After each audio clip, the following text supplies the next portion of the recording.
Tarun, am I audible?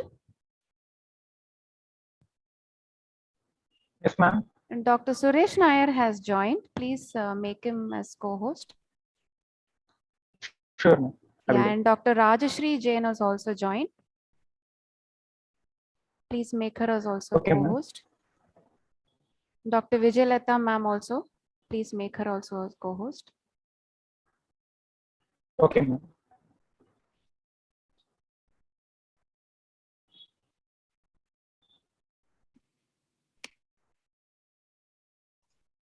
Sir, good afternoon, sir. Good afternoon. Good afternoon, sir.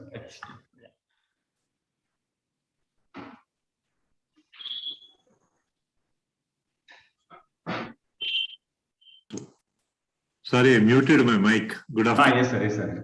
Right. Yeah. I'm a little confused with these commands. So.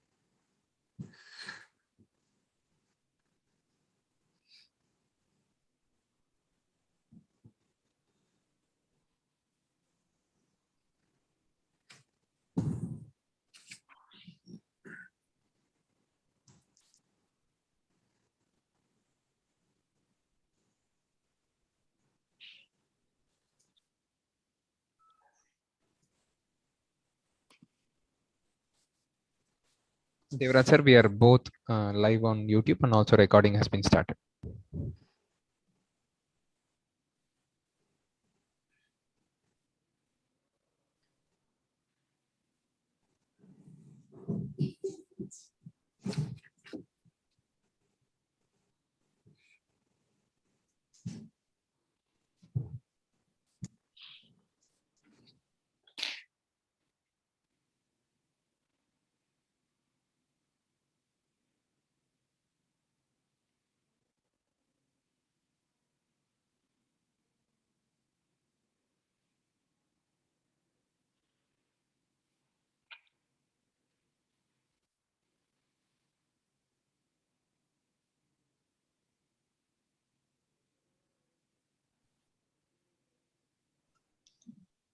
Our meeting is on live.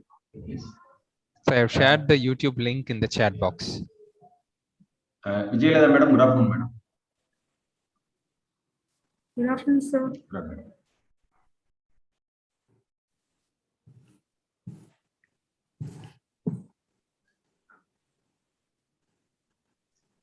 Rajashri madam, good afternoon, madam. Oh.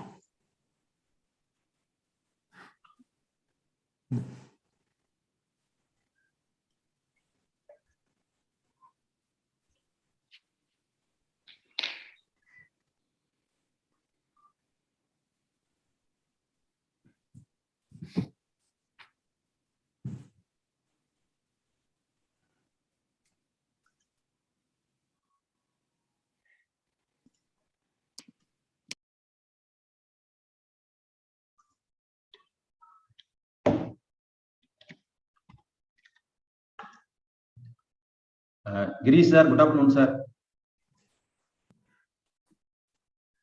Good afternoon. Good afternoon, sir.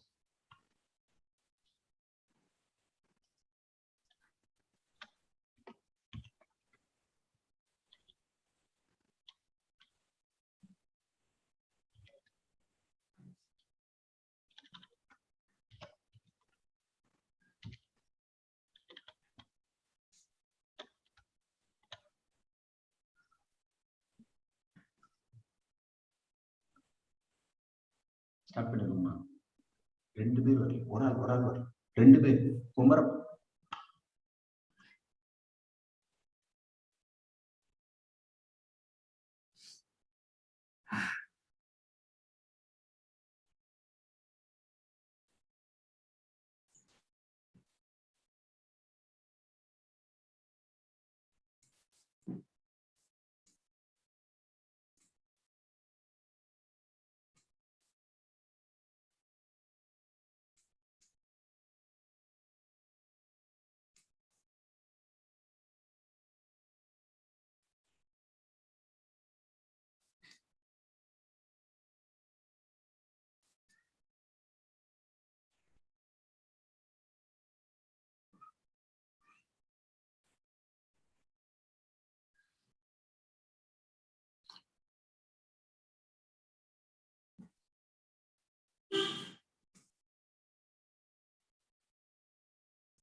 Chairman sir, shall we start, sir? Yeah, good afternoon. Good afternoon. Yes, I think we should start. Yes, yes. Sophia and Ankita, you can start. Yes, sir, sure.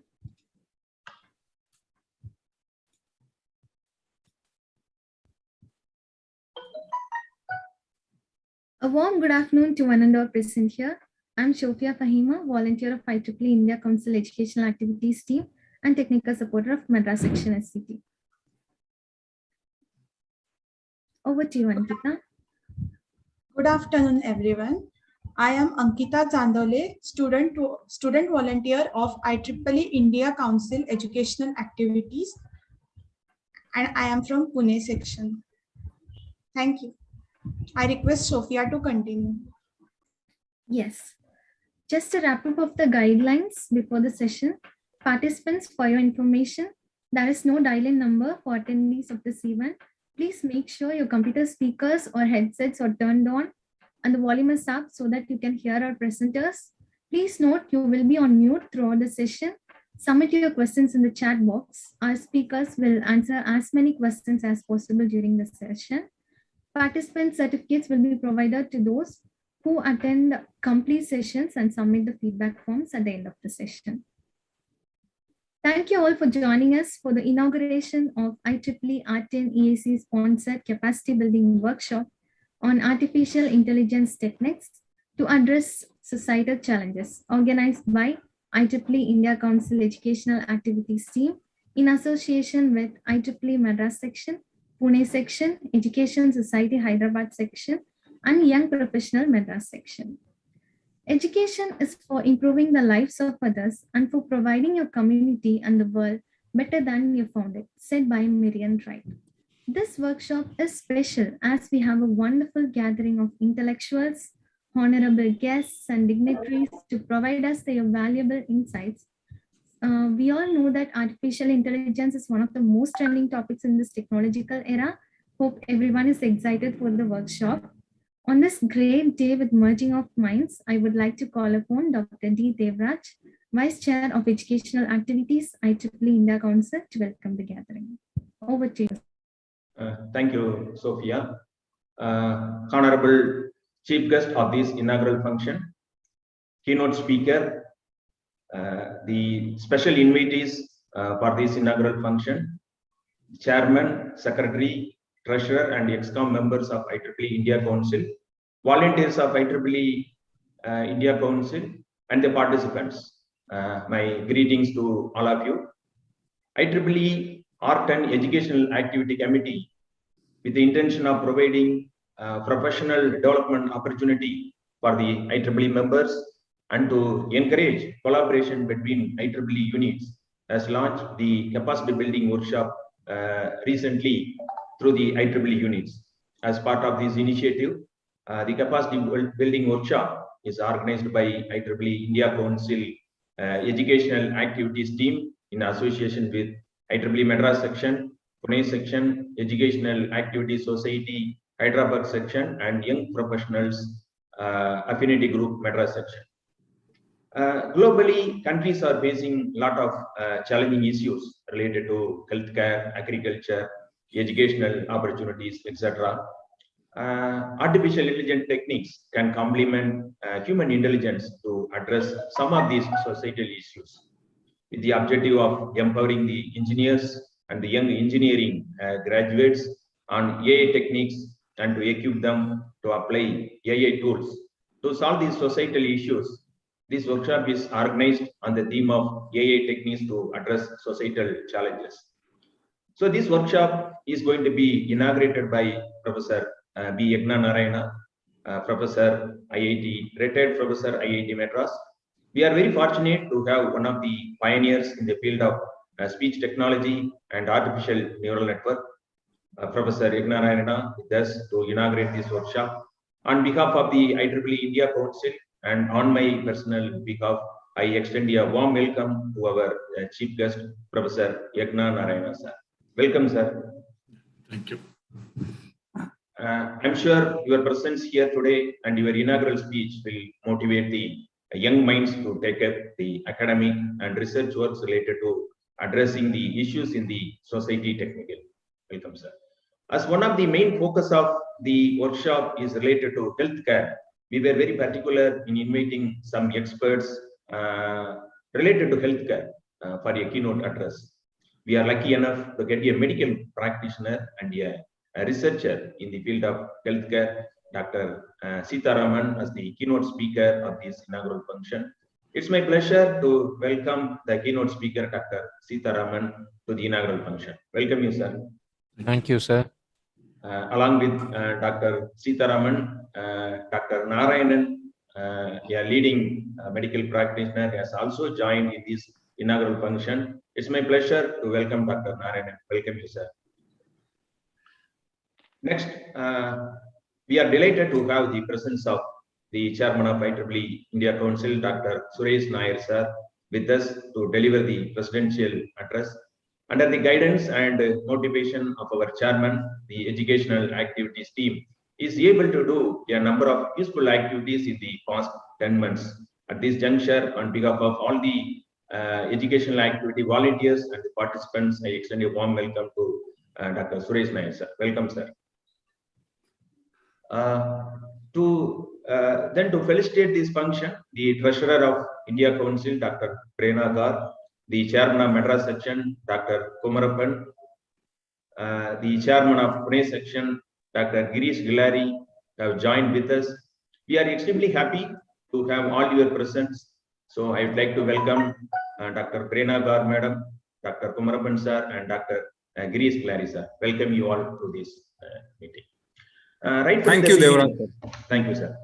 Right from the beginning, the leaders from the other collaborating units, Dr. Rajeshri Madam from Pune Section and the Secretary of IEEE India Council, and Dr. Vijayalalitha Madam, the Chairman of Education Society, as well as the Vice Chair of Student Activities of IEEE India Council, and Mr. Aravindan, the Chair of Young Professional Unit of Madras Section.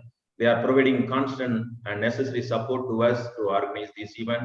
At this juncture, it's my pleasure to welcome all the three coordinators to this inaugural function. Welcome all of you. Organizing an event of this magnitude requires support from active and dedicated volunteers. We were lucky enough to have a good number of volunteers who have spent their time and effort for making this arrangement for this inaugural function as well as for the workshop. I welcome all the volunteers from IEEE India Council Educational Activities, Madras Section, Pune Section, Hyderabad Section, and Young Professionals of Madras Section. Welcome you all. For participating in this online event, a good number of participants from various sections have joined. In fact, there were totally 750 registrations we have registered. A good number of participants have already joined. The remaining people are yet to join. Welcome all the participants to the workshops. Dear participants, all the arrangements have been made to educate you on the domain of artificial intelligence technique and to provide necessary hands-on training to you to enable you to apply AI tools for the issues we have listed out. Kindly make use of this opportunity for your academic research and professional growth. So with this, I would like to close. Once again, I welcome each and every one of you for this inaugural function. Thank you all. Thank you, sir. I'm glad to welcome Dr. Rajshri Jain, Secretary, IEEE India Council, to introduce our chair, IEEE India Council, who is proposing the presidential address. Over to you, ma'am. Okay. Good afternoon to one and all present here, respected guests for the day and delegates and my dear colleagues and students. So it's an opportunity for me to, privilege and opportunity for me to introduce our esteemed Chairman, IEEE India Council, Dr. Suresh Nair. Sir is an alumnus of IIT Bombay and he has obtained his PhD in electrical engineering. Then he is a founder of multiple companies like co-founded Design Alpha with support of Social Alpha and Tata Trusts. He's an active supporter and promoter of academia industry collaboration for new technology development. He passionately mentors. I've seen it doing all this all the time being with him in India Council. Passionately mentors young entrepreneurs in his professional journey, he has designed and developed extensive array of novel products with excellent global market acceptance. With 30 plus years of multi-industry experience, he is a pioneer in advocating product designs and strategies. Dr. Nayar's ideology and expertise have been reflected in his founding of Biophoton Technologies and co-founding of Design Alpha. So since his initial career at R&D lab of Ministry of IT and NEST as Chief Technology Officer, he has been at the forefront of various councils and boards, which includes various bodies of government like R&D of Kerala State, IT Mission of QSAT, Kerala Startup Mission, and several others. So sir has received a number of awards. Just to cut short and give you, in 2014, Dr. Nayar sir was awarded the DST Lockheed Martin Award, and there are various other accolades he has received for innovation. So he enjoys sharing knowledge, resultant of which he has more than 107 publications and 18 patents, 2 co-authored books, and many more technical, 200 plus technical reports to his career. So join me in putting your hands together in inviting Dr. Nayar for this inaugural session of capacity building workshop under R10's EAC field. Welcome, sir, and thank you, organizers, for giving me this opportunity. Thank you. Thank you, Rajshri ma'am, for the nice introduction. She is one of my vibrant volunteer colleagues. Respected dignitaries, Professor Yagna Narayana, Dr. Sitaraman, Dr. Narayanan, Dr. Rajshri ma'am, Dr. Prerna Gao, Dr. Dev Raj, Dr. Vijayalada ma'am, Dr. Kumarappan, Dr. Girish Killari, Aravindan, and all the other attendees, my fellow IEEE volunteers, a very good afternoon to you.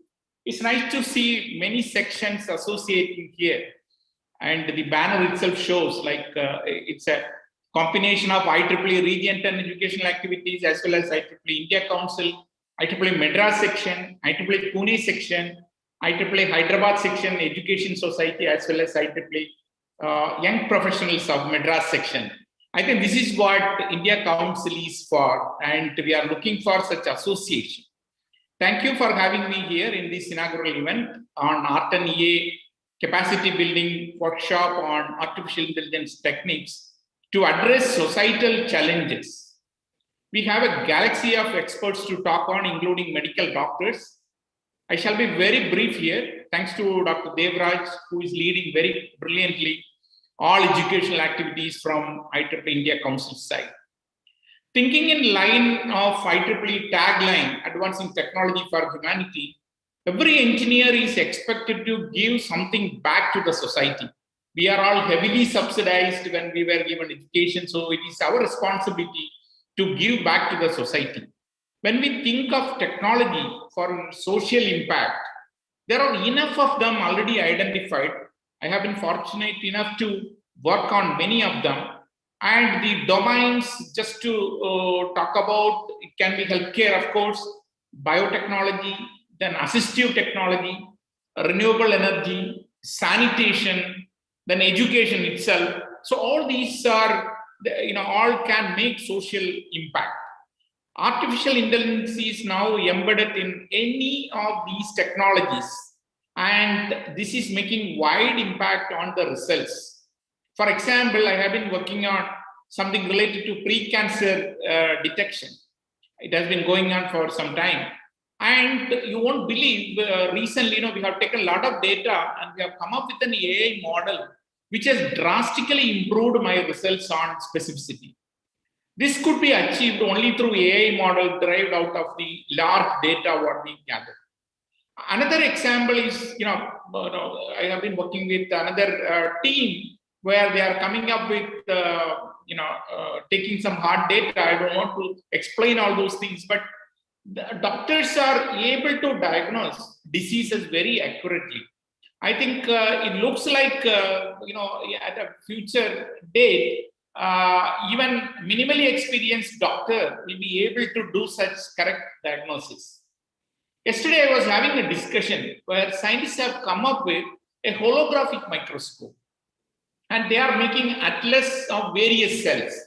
So all these will be going as a data collection, and all these info will get transformed into data for AI model. This will enable early prediction and diagnosis. So all these things are happening now. I think as doctor is here, we are all moving towards digital pathology now. It's not like an expert pathologist is always required. All these samples are collected at rural areas, and these are all digitized. And it can be, I was just discussing, it can be even holographically digitized or 2D digitized and sent back to a central station where the experts are sitting, and they will be able to identify or diagnose all these things based on the AI data they have or AI model they have. Today morning, I think most of you have attended, we had an IEEE India Council track at Art and Humanitarian Technology Conference. Our track was inaugurated by Mr. Mohandas Pai, the founder CFO of Infosys. So he was explaining, how AI can be used in disaster prediction and management. This also is one area where, we can make some societal impact. His idea was, there are a lot of data existing on disaster over years, which one needs to collect, analyze, and come up with some model so that we will be able to predict such disasters, and we can be prepared for. So we work on large manufacturing equipment. Another area where which is relevant to me, we work on large manufacturing equipment and all. Having spare for everything is not possible. It's not economically viable because it is like buying another machine. Now, Industry 4.0 has enabled us to put in a lot of sensors, and these sensors are continuously monitoring the performance of every sections or subsections, and this data is always used to predict when this machine or this part may go back. So these type of prediction can be got probably 3 months advance, 6 months advance, so that at that time we plan purchase of these spare parts. This is an economical solution. Otherwise, you will be investing a lot of money in buying the spare parts and keeping it. This is one of the things which came to my mind here. It is almost impossible to be in technology now without knowing the artificial intelligence. Think of the generation which was reluctant to use the computers. It is like that stage. I think now everybody has to understand what are the AI models, machine learning, and all those in big data, predictive analytics, all those things. I think unless we know that, I think it may be very difficult to move forward, both in research as well as product development area. I wish all the very best to the participants, and I'm very sure a lot to take away from such workshop. Thank you very much for having me. Thank you so much, sir, for your enlightening address. I request Dr. D. Devraj, Vice Chair of Educational Activities, IEEE India Council, to introduce our Honorable Chief Guest, Dr. B. Egna Narayana, Retired Professor, IIT Madras. Over to you, sir. Thank you. Good afternoon, all of you. I am honored to introduce the Chief Guest and my PhD supervisor at IIT Madras, Professor B. Egna Narayana, to this August gathering. Professor B. Egna Narayana received his BE, ME, and PhD degrees in Electrical Communication Engineering from the Indian Institute of Science in 1964, 66, and 74, respectively. He worked as a faculty member at IISc Bangalore from 1966 to 1978. He was a visiting associate professor at Carnegie Mellon University, Pittsburgh from 97 to 1980. He worked as a professor at IIT Madras from 1980 to 2006. During that period, I got an opportunity to work with Professor Egna Narayana for my PhD thesis. After 2006, Professor Egna Narayana worked as a professor and Microsoft chair at IIIT Hyderabad from 2006 to 2012. He then was a professor emeritus in BITS Pilani Hyderabad campus during 2016. Professor Egna Narayana has published more than 350 papers in IEEE journals and other international journals and in conference proceedings. He is also the author of the book Artificial Neural Networks. He has supervised 30 PhD dissertations and 36 MS theses. He was also an associate editor for the IEEE transaction on audio, speech, and language processing during 2003 to 2006. He is a fellow of the Indian National Academy of Engineering, a fellow of the Indian National Science Academy, a fellow of the Indian Academy of Science, and a fellow of the International Speech Communications Association. He received the 3rd IETE Professor SVC Ayya Memorial Award in 1996, the Professor S.N. Mitra Memorial Award for the year 2006, 2013 Distinguished Alumnus Award from IASC Bangalore, and the Syed Hussain Sagir Medal of INSA in 2014. He is a dedicated teacher and an active researcher in the field of speech technology, image, and artificial neural network. We are really honored by the presence of Professor B. Yagnanarayana as the chief guest of the inaugural function. Once again, I will extend a warm welcome to our chief guest, Professor Yagnanarayana. Welcome you, sir. Okay, thank you, Dr. Devaraj, for the kind introduction, and distinguished guests, colleagues, students, and inquisitive listeners of these sessions. I am honored to be here and to be invited to speak at the inaugural function of this IEEE Council meeting. And also the topic, it is really topical.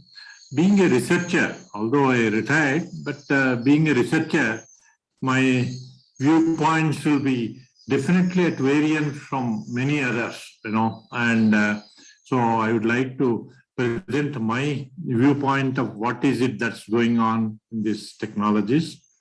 And as rightly pointed out, I think Professor Devaraj during this welcome address, it is AI complementing the human intelligence. That's right. But I would like to give in the next 10 minutes my perspective of AI as it is evolving. It's a different perspective than what maybe most of you are hearing. And I'm not talking about how great it is or how poor it is and so on. I want to place it on record, a balanced view of what we are talking about AI. And you see, these days, almost anything that we do with the technology, we call it AI. You see, and the machine learning expert Michael Jordan recently, I think just about a month ago, he cautioned everybody, be careful, don't call anything and everything as AI. You see, it's very important to understand AI in a proper perspective and over a period of time. In fact, I taught the AI course maybe for 2-3 semesters at IIT Madras about 40 years ago. And I don't think any of that AI has any relevance now. You see? And I also have collected at least about 30 books on AI, machine learning, and so on. But I don't think I can refer to any of those books and give a talk these days because all of them look obsolete. So our perspective of AI keeps changing. But I view AI in a very different way. In fact, in 3 possible ways: AI as a science, AI as an engineering, and AI technology. You see, and it so happened. In fact, it is also important. Maybe I'll spend a couple of minutes discussing the evolution of this AI. It is important to understand AI originally started for understanding the way human beings think. That was supposed to be a part of intelligence. So how they think, and if you understand something, you also have to demonstrate your understanding or simulate it. That was AI. John McCarthy and other distinguished colleagues in 1956 coined that word, never to intend to simulate, to display AI through a machine or develop a machine with intelligence and so on and so forth. It is only to demonstrate our understanding of AI, which is intelligence, which is a natural phenomenon. That's why it is, in those days, it is AI as science. After slowly it is evolving, 20 years later, AI became engineering. Engineering, by that I mean that people have some idea of cognitive skills that human beings have. Like for example, by playing chess or something, you don't blindly make moves, you use some intelligence, or anything for that matter that a human being does. There is a component of intelligence, and taking a subtask of that and engineer that. That means develop, put it in a machine to demonstrate that was engineering, AI engineering. And when they talk about AI engineering, they didn't really think immediately of application, or the application also in a domain-specific application and so on. But more importantly, some cognitive tasks, intelligent tasks, or cognitive, I may use those words interchangeably, was supposed to be demonstrated by engineering or by developing a system and demonstrating. That's how the so-called heuristic set, expert systems, and so on and so forth, they came about. You see, that is around 20 years, from 70 to 90 or whatever it is. You see. And as slowly what has happened was, I think in the last 10 years in particular, and AI engineering or science part has gone to the background. In fact, people don't even think of that anymore. It is AI tech. I call this development as called AI technology. AI technology is not even technology. It is what technology you are using that you call it as AI. That is a little unfortunate. Well, I will elaborate on this as we go along. But the important point is, for this, we need to know quickly the evolution of AI. I will not elaborate on this, but I just want to tell you roughly, dividing into last 6-7 decades, let us say. In 50s, it was understanding intelligence. In 60s, it was symbolic manipulation and language and logic. In 70s, it was heuristic search. In 80s, it was expert systems and so on. In 90s, it was artificial neural network pattern recognition task simulated by artificial neural network inspired by biological neural networks and so on. That was in the 90s roughly. And later, when the computing power and everything is increasing, in fact, a whole of AI, the term itself has vanished for about 10-15 years. From the middle of 95, in fact, some of you should see the special issues on AI journal and so on, especially the discussion by Professor Hubert Dreyfus. And it is very interesting discussion. AI really has gone into the background for about 10-15 years, later part of 90s to 2010. The dates are rough idea, that's to give you a rough idea. And it is in 2010 onwards, it all started because huge computing power, huge data collection and so on. People thought, okay, we can do many things and so on. So the whole shift is become technology-driven task, and it is data-driven task. And whatever you do with this technology and data, nothing wrong in that. Fantastic results have come, fantastic progress has been made. But unfortunately, calling that as AI is masking or blurring our perception of AI, which has evolved over a period of time. That's the problem. And in fact, some of the definitions, meanings that people give, even learned people plus business and people, industry, scientists, philosophers, no two people come up with the same meaning of AI. And somebody calling AI as a simulating human intelligence or demonstrating this is all wrong. There's nothing like a human intelligence in that, you see. And especially when these days, for example, when people talk about deep learning, deep neural networks and so on, it's very unfortunate. A deep neural network is not a neural network. There's not a single component of a biological neural network idea is incorporated in it. Please note that. Rectified linear unit has nothing to do with a biological neuron or limiting function and on firing, not firing. You see, and multiple layers of hundreds of layers and neurons connected in a feed-forward manner. Biological network has nothing to do with that. And the functioning, of course, has no parallel or nothing to do with the deep neural. Good deep neural network, deep learning is doing fantastic things. There's no doubt about it.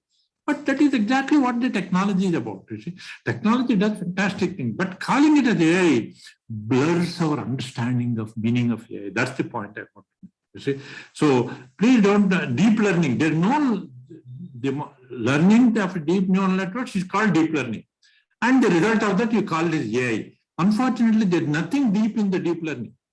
First of all, there's not learning itself.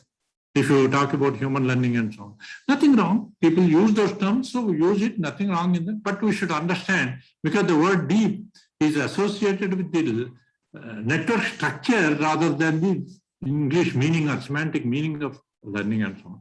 The real meaning of deep learning was introduced by Hinton around 2006-07, and very few people really refer to that anymore. See, and so this is what we are ending on. Then now what is happening, though, whether we like it or not, of course, say, I'm not worried about seniors like me or even slightly younger to me. Those who are above 50, 55 and 60, they can balance out, they can understand the, but junior and those who have 10, 15, 20, 30 years career, especially students, they are being, bombarded with this techniques called AI, machine learning and so on. That is the future. That is, I'm a little concerned about it.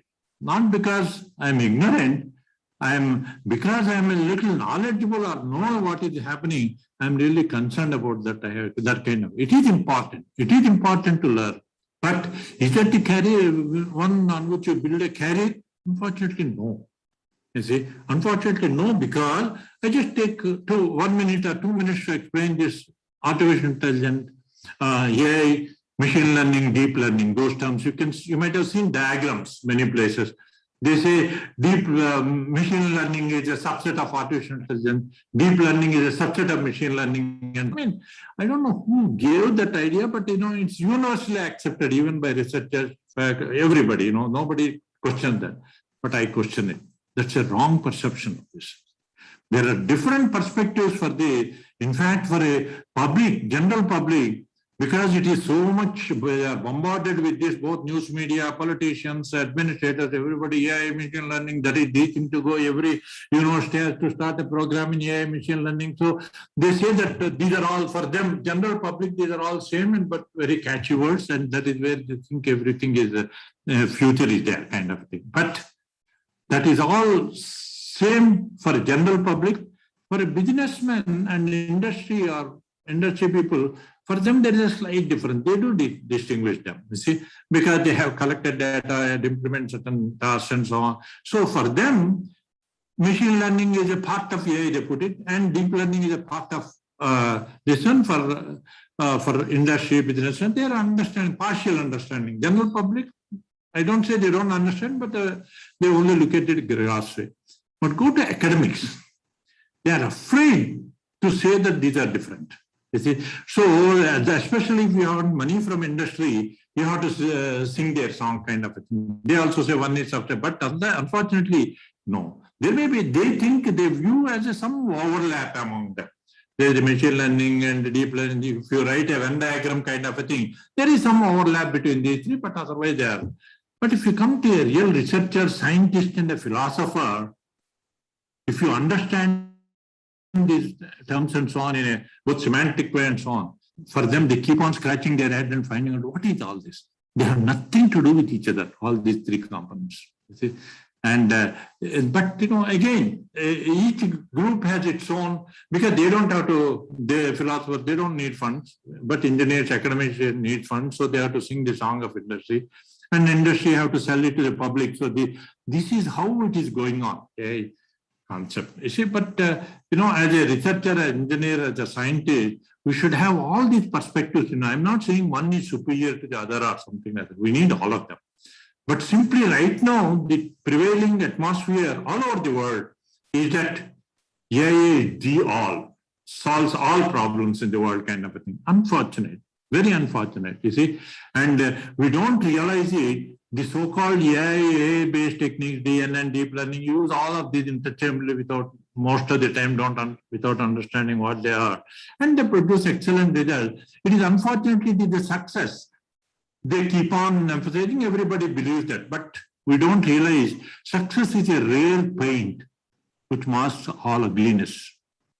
And it is that as a scientist, as a researcher, we should, the ugly part of it we should know, rather than just be carried away by these things. So in conclusion, because this whole workshop is on AI techniques for societal need, we should, especially my message is primarily for the youngsters who are, let's say, below 40 or 45, those who want to build a career and they have another 20, 30, 40 years career in front of them.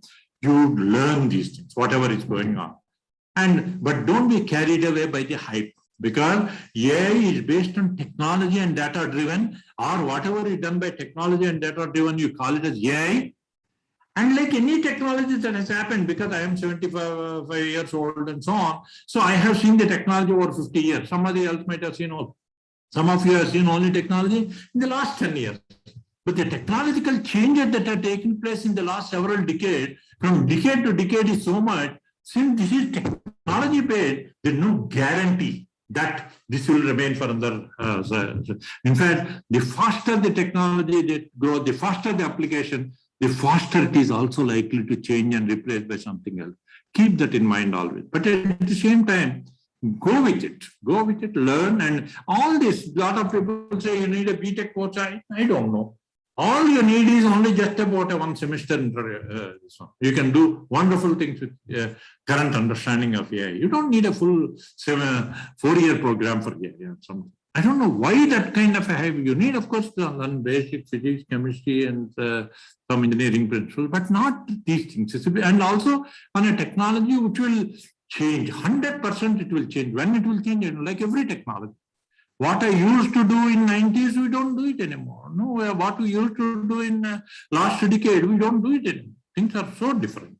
And where is the guarantee that this will remain there? This will also change.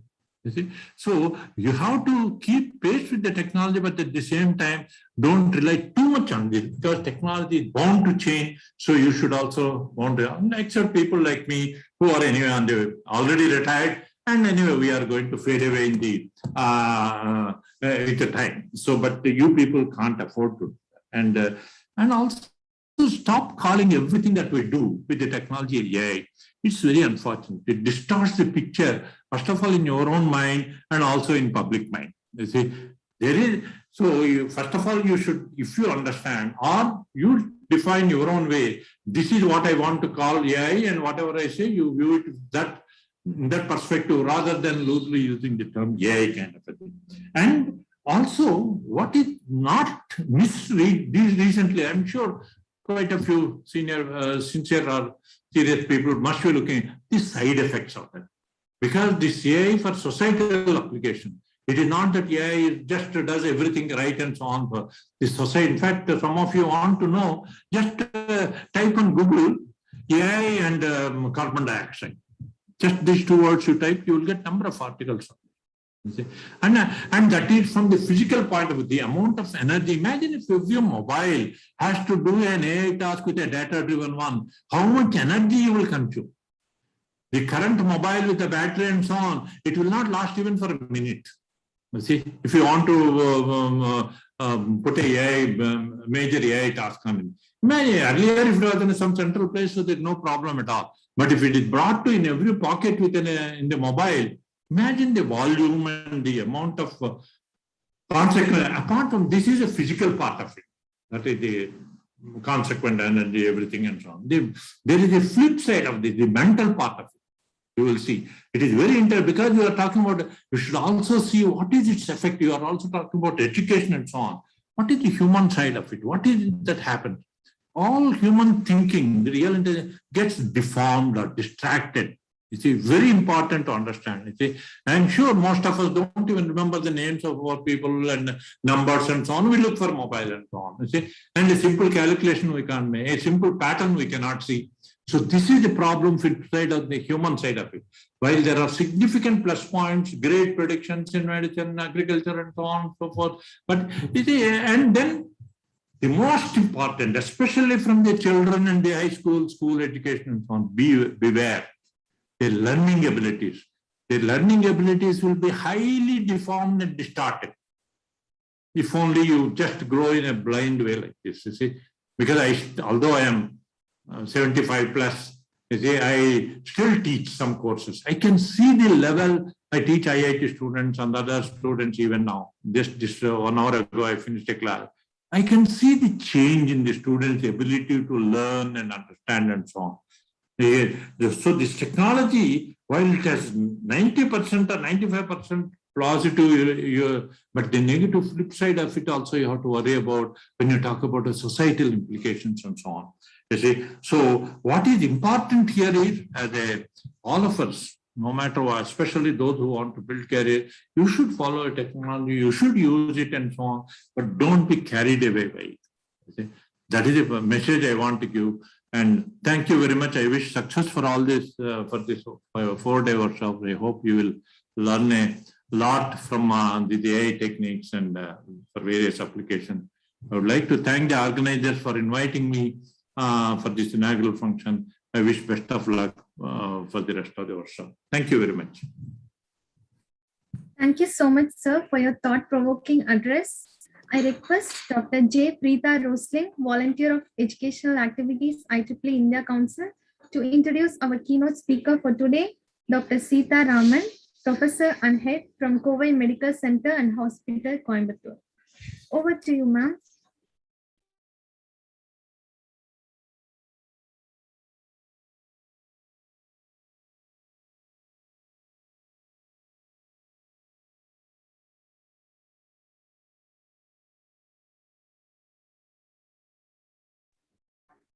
Preeta, ma'am.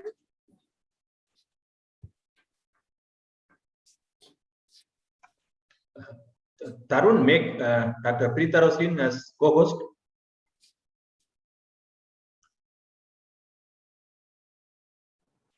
Actually, I do not find Madam in the participants list.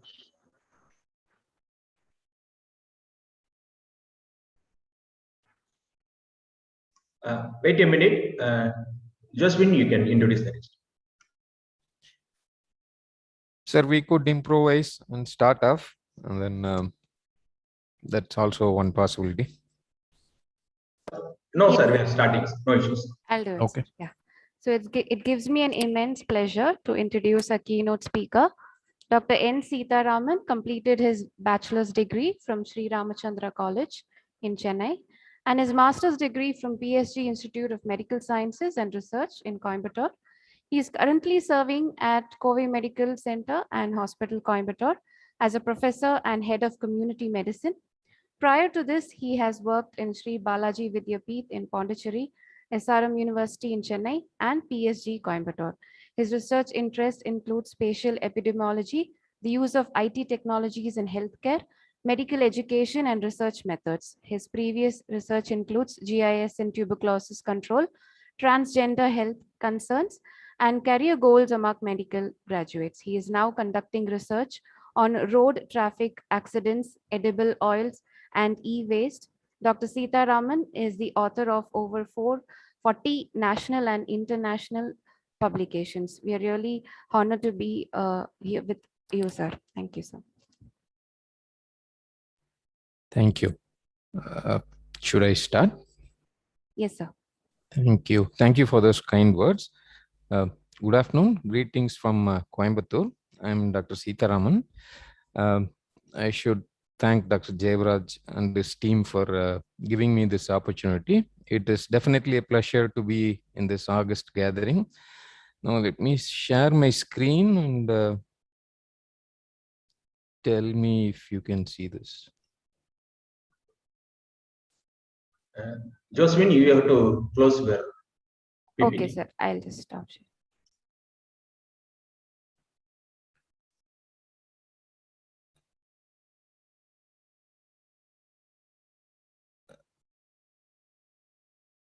Is this screen being shared right now? No, sir, not yet. Yeah, 1 minute. Yes, sir. It's now being shared. Right then. Okay. Like I said, it's a pleasure to be here in this gathering. The topic we are going to discuss is artificial intelligence in healthcare, an overview. Now, this is a tricky topic in the sense neither an engineer nor a doctor can be well versed with all the applications of AI. So I hope I can do justice to this keynote address. In fact, after hearing the previous speaker's sir's address, I need to re-strategize and rephrase many of my words, I think. Let me see how I can work that out. First off, 1 minute. My slides are not. Yeah. Anybody knows what this is? Right. Othello game. Yeah, the Go game. No, way back in 1995 or 97, I think, the first computer beat the chess grandmaster. But at that time, we said, no, chess is basically multiple permutations, and this is not the thing. This doesn't prove anything. You need to play the game Go. It's a traditional Chinese game, which is so many levels more complex than chess. And if you bring something that can beat a human player in Go, then we'll agree you have done something. And it happened. This happened over 4 years ago, 2017. I think this is the coin positions of the actual game in 2017, where Google's DeepMind AlphaGo was the program. It beat the current grandmaster of the game Go in all 3 rounds. 3 out of 3, the AlphaGo won the game. Okay, so that was a kind of a watershed moment in what we call AI, in AI's evolution, right? So this now this term AI, I am using it rather loosely. I would take recourse in, I would say it is not unlike what Isaac Asimov used to do when he said robot and framed all those 3 laws of robotics and all that. He actually meant all the computing powers and computers. So like that, I am rather loosely using this term artificial intelligence in this presentation. So that's the operational definition kind of thing. And now, when I step back and to look at the theme of the workshop itself, it is societal challenges. Now, if I'm asked to think of societal challenges in healthcare, the foremost is of equity, or rather the lack of equity. Healthcare services are not available in an equitable fashion. So availability is a big issue. Even when it is available, utilization rates are very poor. We might see only the ivory tower kind of 5-star hospitals, but no, there is a lot more outside of these big, shiny hospitals. So utilization, when it is not utilized, if we pause to think, it's either because of accessibility. They may not have a hospital nearby. It may take 2 days of travel or 50 kilometers of travel, or there is a special form of accessibility, which is financial accessibility. When that is not available, we use the word affordability.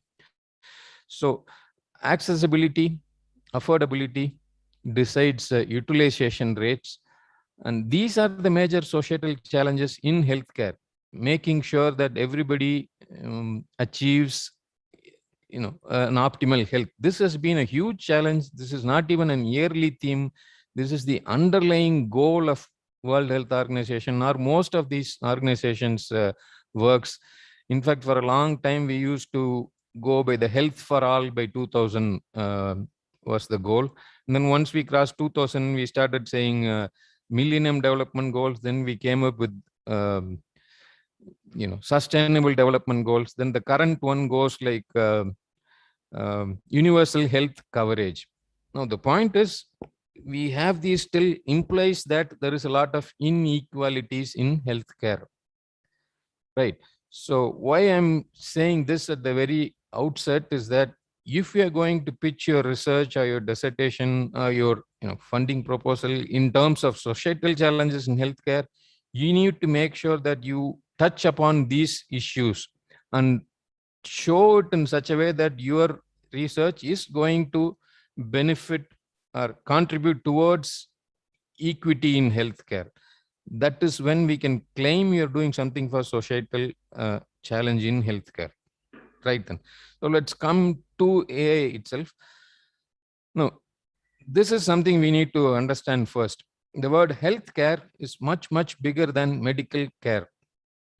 we need to step out of the hospital building and take a look at what are all the things that determine the health. Health is a much bigger concept, much broader concept.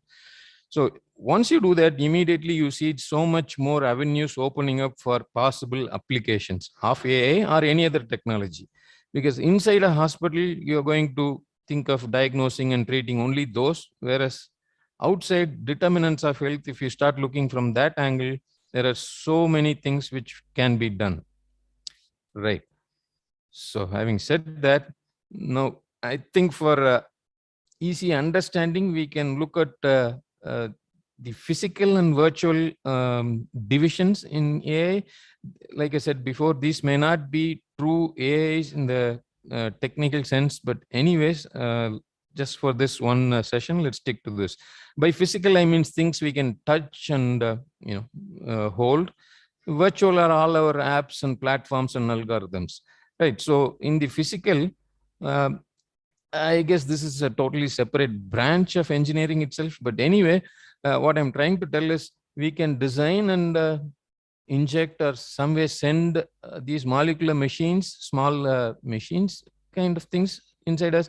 Basically, they can carry out targeted interventions. See, think of it this way. If you want to fix something in the kidney, the current way is to send something into the body which gets distributed to the entire body. Whereas with these smart machines, smart machines, we can do targeted interventions. They can go straight to the kidney and only tackle those tissues. They can go remove clots probably. They can deliver drugs to only those cells or tissues or organs needed, not for the entire body. That can be done.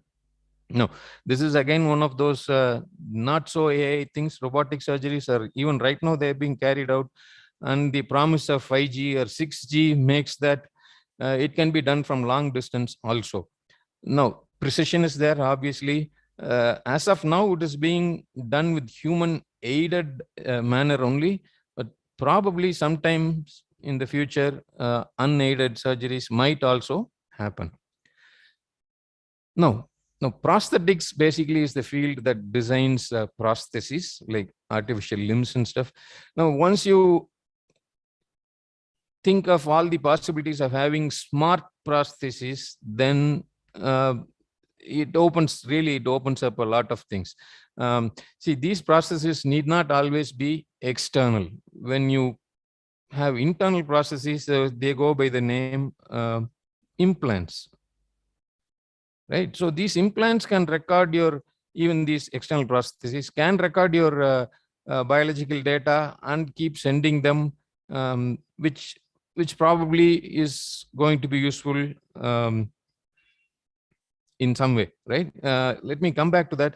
Now, see, the obvious thing which we think of is the wearables, which is really has exploded in the past 4 or 5 years, the use of wearables.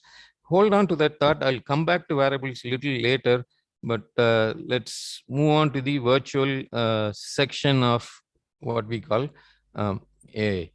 Right. So the first and the most simplest use of this will be in electronic health records. Now, these health records, basically the physician dictates certain things, and they have to be written down. They have to be documented someplace. And this is what 10 years ago all these medical transcription people were doing. They listened to the recorded audio and they were writing this down. And this, with the advancement in NLP techniques, have made it possible that machines can do this, freeing humans for other more creative and productive works. Right. So this is already happening. So what will happen in the future is probably more refining of this. Right. So with regards to patient records, see, what happens is we have to think of this way. See, the classical doctor-patient interaction, right? If you break it down, it is basically pattern recognition. Patients come with certain sets of signs and symptoms, and what the doctor does is recognize the pattern that if people come with such and such complaints, such and such signs and symptoms, it is most probably this is what is most probably wrong, and extended, this is what is most probably the drug which helps them. So it is basically a much more complicated one, but still basically it is a pattern recognition. So in pattern recognition, we all know that neural networks can do it better than us sometimes, right? So neural networks definitely have a role in pattern recognition of the complaints that people come with. So basically, if we do that, what we are doing is essentially diagnosing what is wrong with them. This is the forte of the clinician for so long. So people might actually get offended by if I say AI can do your job. I mean, that is the risk here. We know that. So basically, recognizing patterns in complaints and diagnosing is what is possible. Okay, right. So, and if we go one step ahead, it will help us in deciding, basically decision support systems, where we decide, okay, if such and such patient comes, it is probably this, so I will start this treatment, so I will go for surgical management, so I will go for medical management. It's going to help us in making decisions, right? Also in prognosis, if we have enough data to train the AI, then it's going to tell us, just like a trained physician, it's going to tell us that, okay, given these variables, this person will probably survive for 10 years. His 5-year survival rate will be 45%. Or even simpler things like this patient might be discharged in 4 days. He will get cured in probably 2 weeks. Those kind of small, too big survival analysis prognostic decisions can probably be made, right? So an extension of that is something called precision medicine or personalized medicine, which is basically like if we have enough data, we can figure out, like, let's say this is a 60-year-old hypertensive patient with the South Indian genetic makeup, with then he would probably respond more to this particular drug. And for this particular makeup, 85 milligrams of this drug is enough. So those kind of precision medicine has not been practiced so far. Think about it. No, like as of now, the same 650 milligram of paracetamol is supposed to cure anybody. It's supposed to work in the same way to 100 people that we give it to. If it doesn't, then we look for errors. We feel it is some kind of subjectivity issues, and we want it to be objective actually. Anyway, this personalized medicine is definitely scientific, and we are slowly moving towards that, and AI has a role in bringing this in. And in diagnosis, this is already being done. One field that is readily amenable to AI use is radiology. That's basically picking up certain findings or patterns in X-rays, CT scans, and MRIs. This is readily doable. This is already being done. And another field is pathology, where we can pick up findings in slides, microscopic slides. We can identify these are the lesions, so this is probably this. This can definitely be done. And also in ophthalmology. See, ophthalmology is eye. So basically, chronic diseases like hypertension and diabetes have ophthalmic complications, which can be picked up early, diagnosed early, and treated early. If only we had enough trained hands to do that. We don't. Okay, so a lot of these complications, early complications, are left undiagnosed. Now, if we can develop some way to identify these at an early stage, at the rural level, at the peripheral level, then that's going to benefit us immensely. If I'm not wrong, I remember people developing this small clip-on add-on to mobile phone cameras, which can work as an ophthalmoscope or a retinoscope. So you click pictures with that. Anybody, any field worker can click pictures, and that goes to the central expert, and he can decide from there. Now that central expert might be replaced by an AI system. That's what we are looking at slowly, not suddenly, not tomorrow, but yeah, basically that's what we are looking at. So all these basically point towards the opportunity for tele-ophthalmology, telepathology. You don't need to be there in person, but still can do. Right. Now, in the field of drug development, AI can immensely accelerate the process. See, basically, in place of, instead of physically actually testing hundreds and thousands of molecules for each property effectiveness, simulations can be done, and AIs can really quicken the process of drug development. So as you can see, most of my slides are only titles, and then the content is what I'm talking, right? So it's the nature of the topic itself. It is like that. I hope you guys understand. Right. Now, this needs to be explained. Systematic reviews, you may be aware that clinical trials, or we call it randomized control trials, they are the apex mode of evidence for new drugs and formulations. Everything have to undergo a RCT, or a clinical trial, to prove effective. The thing is, one trial is not enough. We need 50, 100 trials. And we actually have. We have 50, 100 trials for each drug before we come to a consensus. We cannot go by the result of one drug trial. We need multiple such trials to come to a consensus. We have such trials, but to put them together into a meaningful conclusion, okay, what is it overall, what am I going to tell? That kind of conclusion needs something called a systematic review. To do that, we don't have enough hands or brains. A robust systematic review is known to take anywhere between 1 to 2 years to complete. Okay, so here AIs can definitely help. In fact, I'm personally aware of at least 7 or 8 platforms which do automated systematic reviews.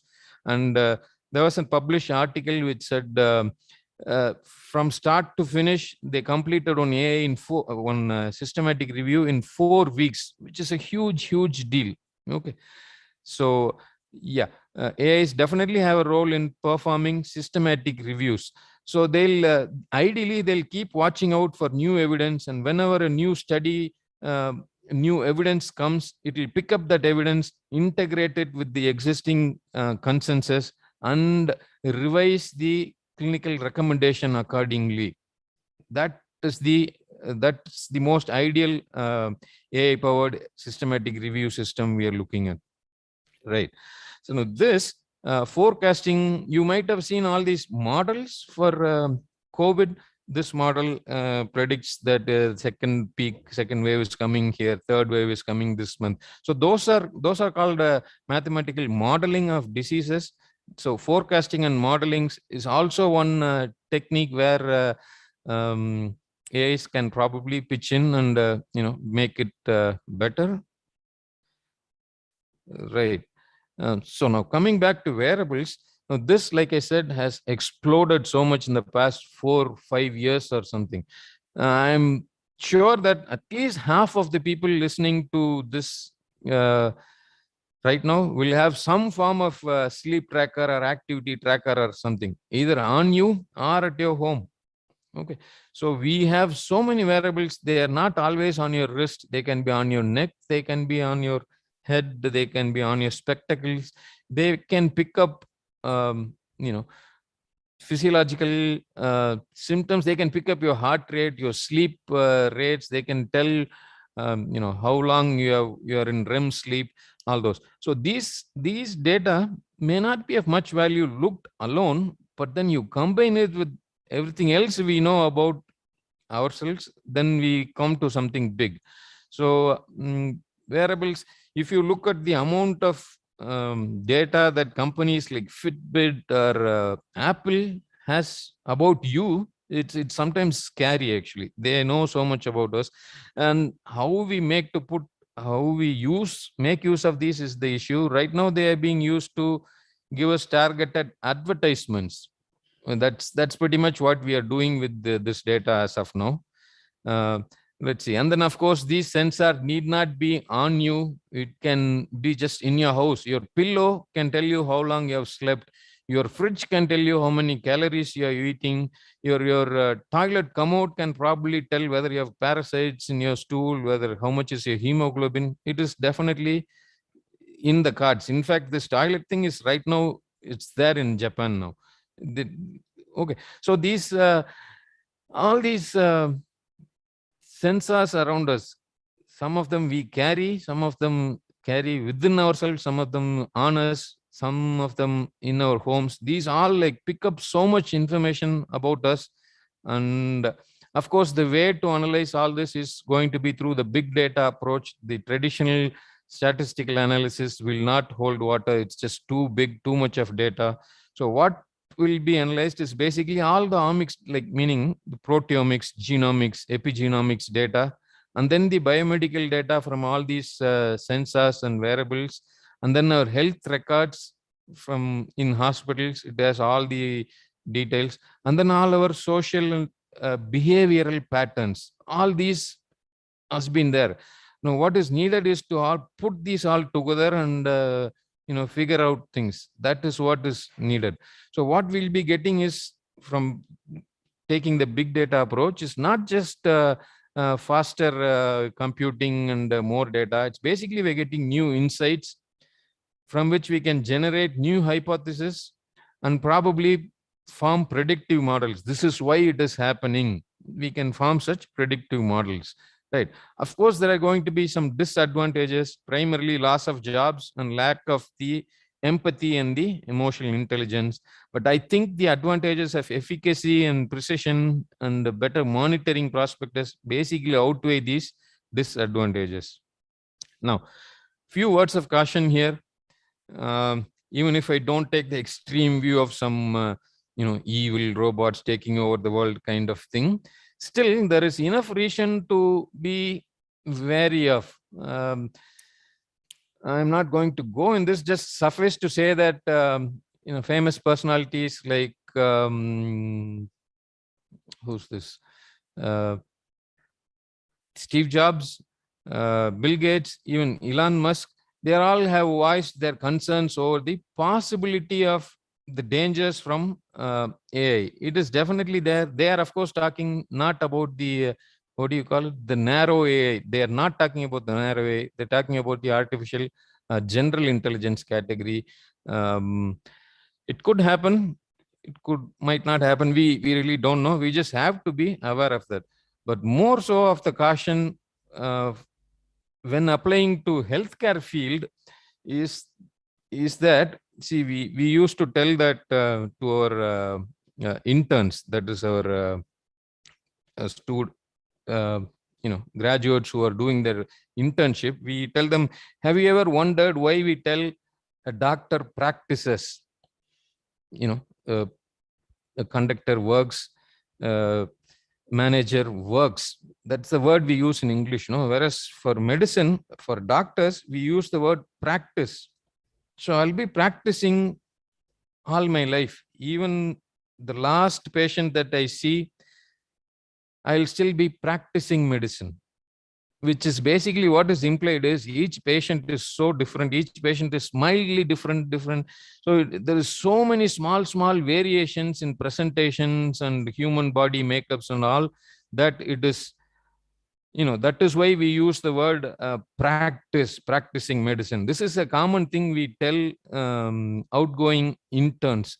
The current level of AIs, and even with all the computing powers, may not be capable, but that will, I think they'll catch up very soon. The pace which they're developing, they will catch up very soon. Anyway, I'm just cautioning that there is a definite chance of upsetting practicing doctors when we say we can, design AIs to take over your job. Obviously, they're going to be offended, right? So summing up, we have so much data. These are exciting times. We have so much data we have mapped the entire genome.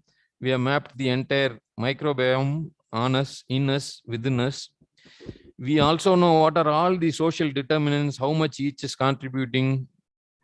We know our social online behavior, how long we hang out, where, what do we do. We all know all those.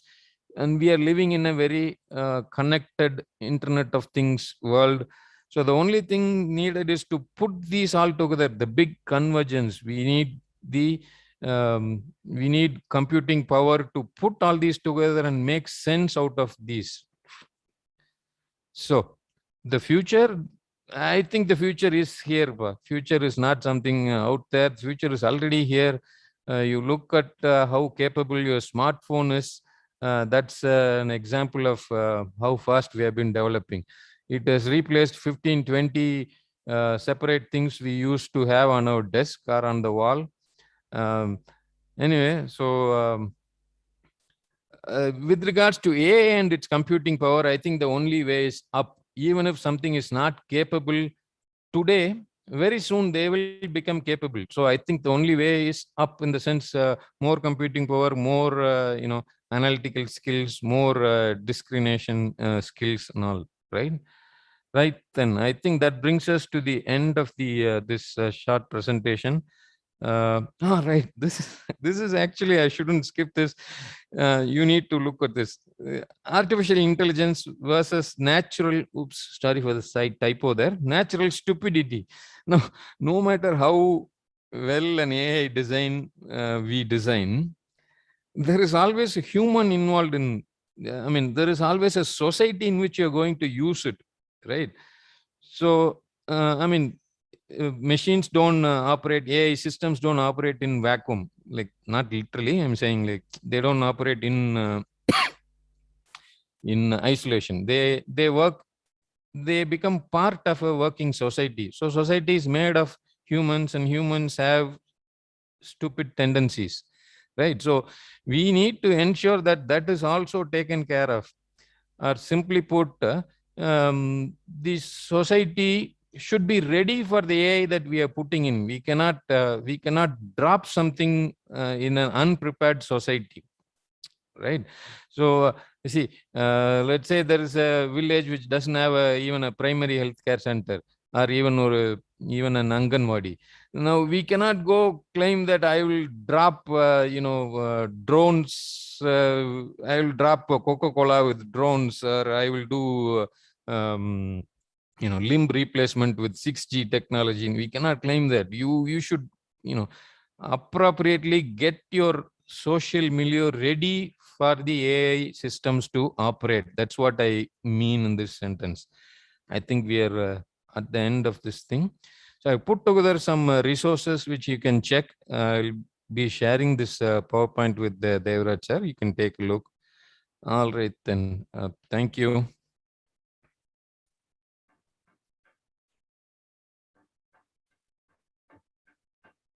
Thank you very much, sir, for your insightful talk. I would like to call upon Dr. Prerna Gaut, Treasurer, IEEE India Council, to felicitate this event with your valuable words. Over to you, Good ma'am. afternoon. I am delighted to be the part of this August gathering. I congratulate Dr. Devraj and India Council to get 2 projects accepted and funded by Region 10 EAB. Education activities goals aligned with IEEE are IEEE will improve the professional competencies of students and professionals through education. IEEE will increasingly be evaluated by the global community as a catalyst for a balanced dialogue on engineering, computing, and technology-related issues. I congratulate Dr. Devraj once again for this wonderfully organized workshop on the theme Artificial Intelligent Techniques to Address Societal Challenges. I wish all the success to this program. I am also thankful to the India Council leadership, Dr. Suresh Nair, to keep motivating the volunteers. Thank you so much.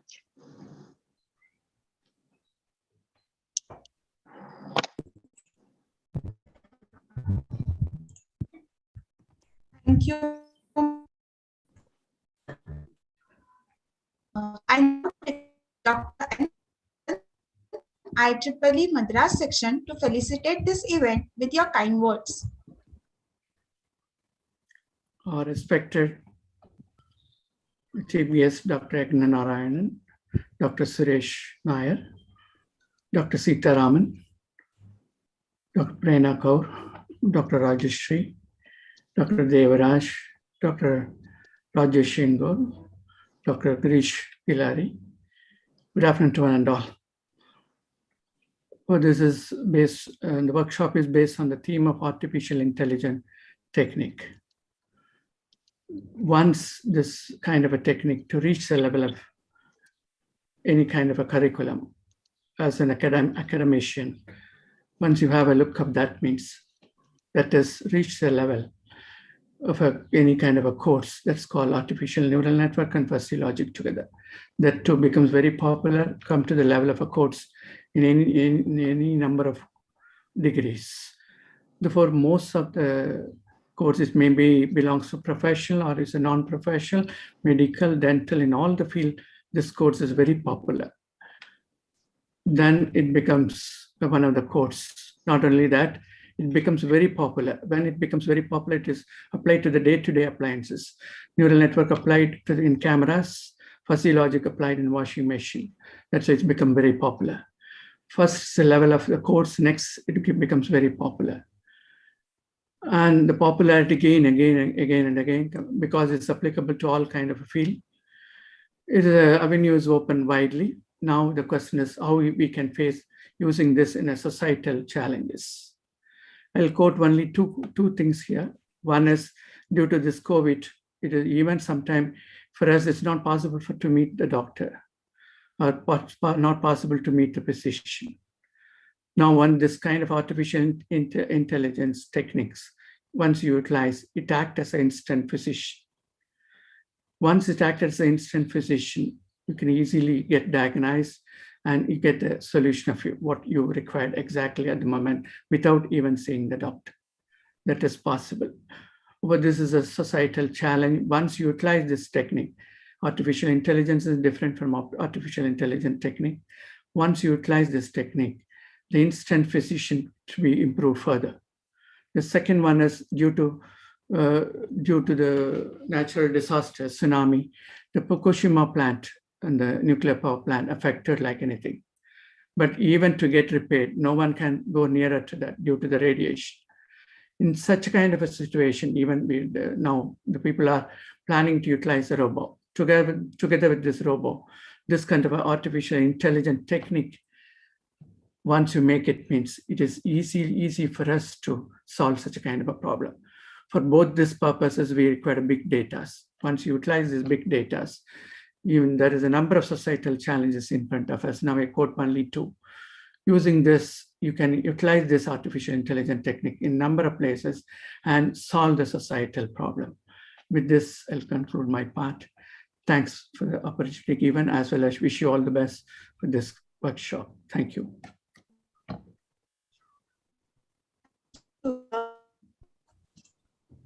I'm now calling Dr. Chairman IEEE Pune section to felicitate this event with your valuable words. Right. Okay. I hope I'm audible. Yes. Yeah. Great. Wonderful. So thank you, Pune section. On behalf of Pune section, I am really happy to be part of this inaugural function of 3-day workshop on artificial intelligence techniques to address societal challenges. All the speakers before me have already talked about artificial intelligence, machine learning, big data, all the emerging technologies, and how our life is incomplete without such emerging technologies that are available. So basically, Education Activity Committee has chosen this topic, which is really apt and need of the hour for all the students, for all the researchers, educators, and then to collaborate with industries and the first step towards all that is like first go digital and then slowly move on to artificial intelligence that will lead to machine learning with the help of big data. So basically, this 3 days is really a treat for everybody who is participating, who is attending, who is presenting on all this from 1st October, that is from today to 3rd of October.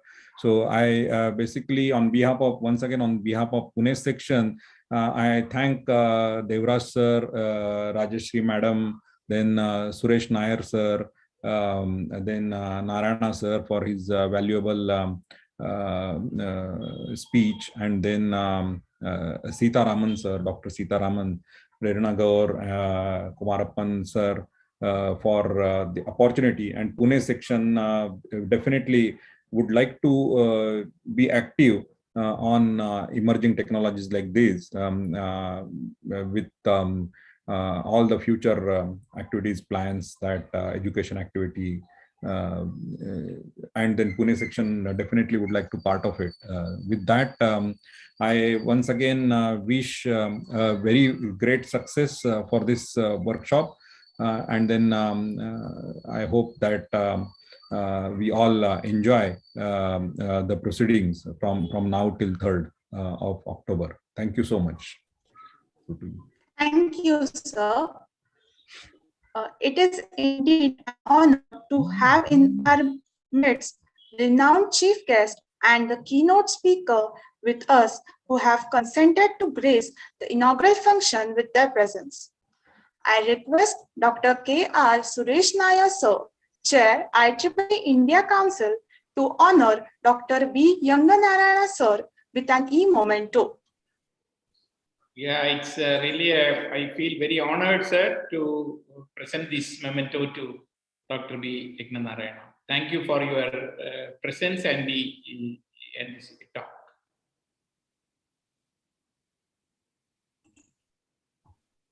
Thank you, sir.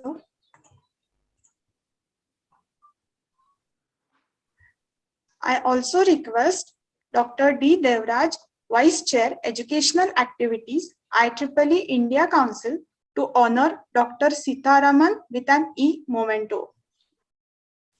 Okay.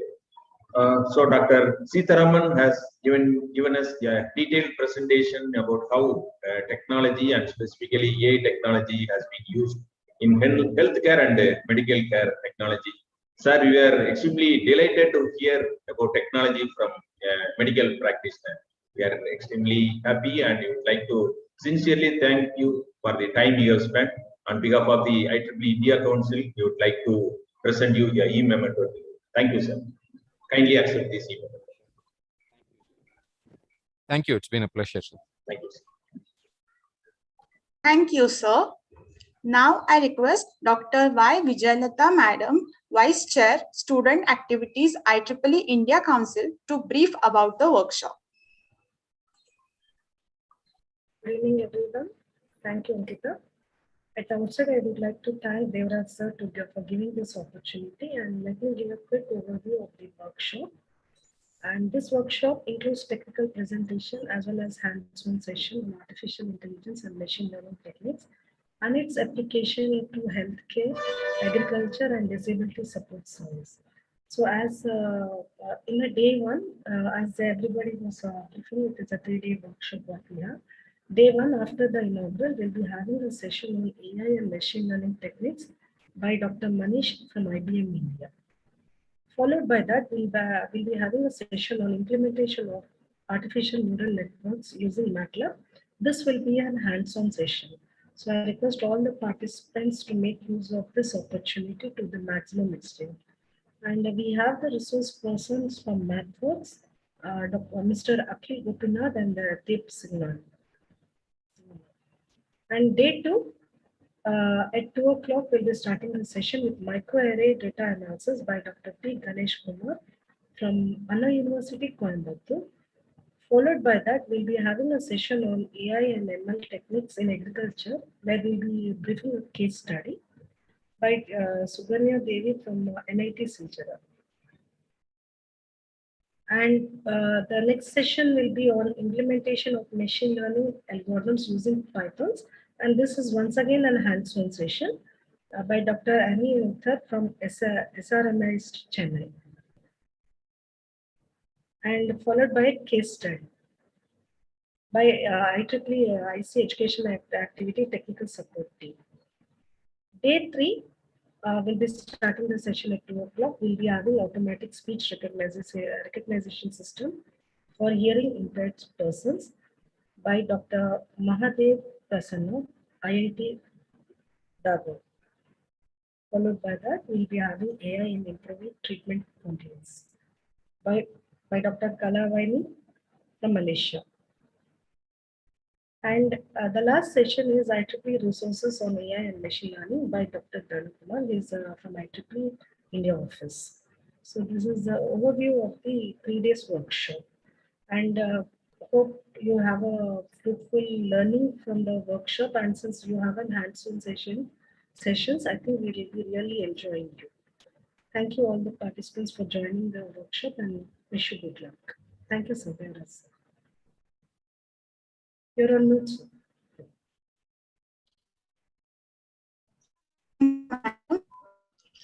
Now, I would like to go on the questions that our audience have. I would request Dr. Sitaraman sir to take up these questions. I would read them on behalf of our participants. The first question is, what AI tool have you used for medical research? A FitDays digital weighing scale provides the following: weight, BMI, fat-free body weight, subcutaneous fat, visceral fat, body water, skeletal muscles, muscle mass, bone mass, protein, BMR, body age. So what AI tool you have used for medical research? Right. So to be frank, we haven't used any yet. At the most, we have used AI-powered systematic reviews. We have tested how it works. But see, the thing is, there's something called reliability, and serious medical research needs that our instruments are very reliable and validated. Good research, like well-designed research, needs the equipments also to be from standard manufacturers. And even though Fitbit and Apple watches are supposed to be accurate, we still don't know, and so we cannot actually use these wearables in serious research yet. This is all with a big yet. All these will change, but personally, I have not used any of these sensors to in my research yet. And scrolling up, I saw one accident detection. Have you been using any vehicles in accident detection? No, actually. Again, I am sorry if I'm disappointing with all these no's, but I have to tell the truth. No, this road traffic accidents is more of the very first layer of research, which is called descriptive research, which says what is happening, where it is happening, how much it's happening, so that we can concentrate on our efforts on that area. Which means basically I'm looking at where are all the accidents happening. Are they more common on specific stretches, specific days, specific timings of the days? And that kind of research is what, not with the AI. To be frank, I mean, this is my first brushing with the AI as a resource person. I have used it as an end user, a little bit of it, but not as a resource person or as a expert user. Okay. Right. I hope that made sense. Yeah, thank you, sir. I request all the participants to switch on their camera for a group photo. All of you kindly switch on your video for a group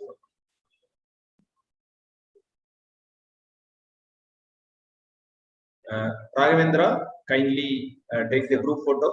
Yes, sir. Yes. Batch by batch, you can take. Yes, sir. First batch is covered, sir, so I'm taking first batch. Okay.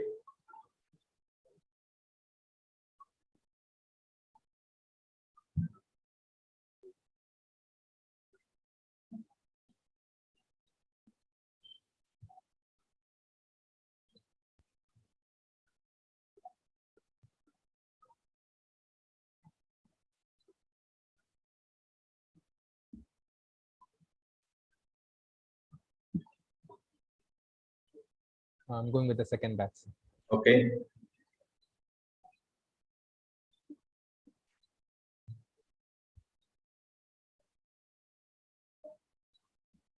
Participants, we are taking the group photo batch wise, so kindly keep your video on for some more time.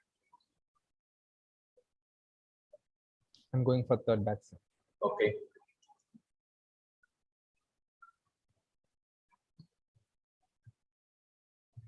Once again, I request all of you to switch on your video.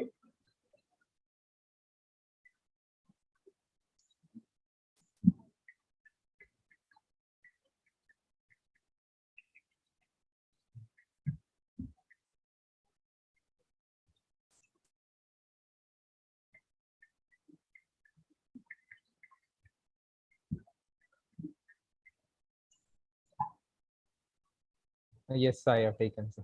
3 batches is completed. Sir. Okay.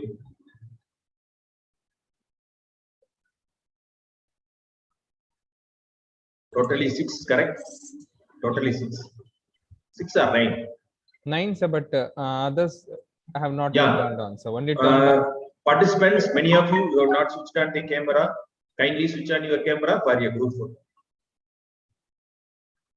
Once again, request all of you to switch on the group, switch on the camera for your group photo.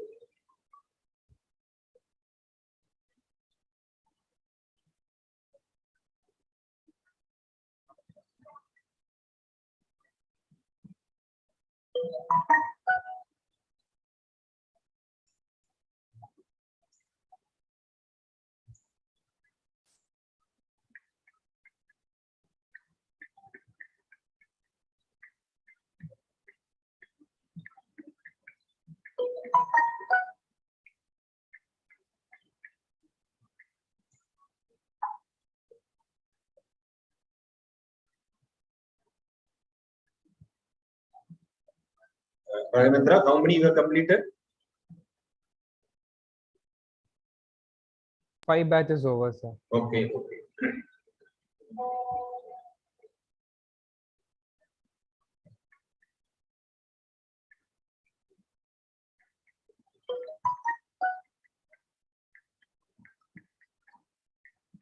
Yes, sir.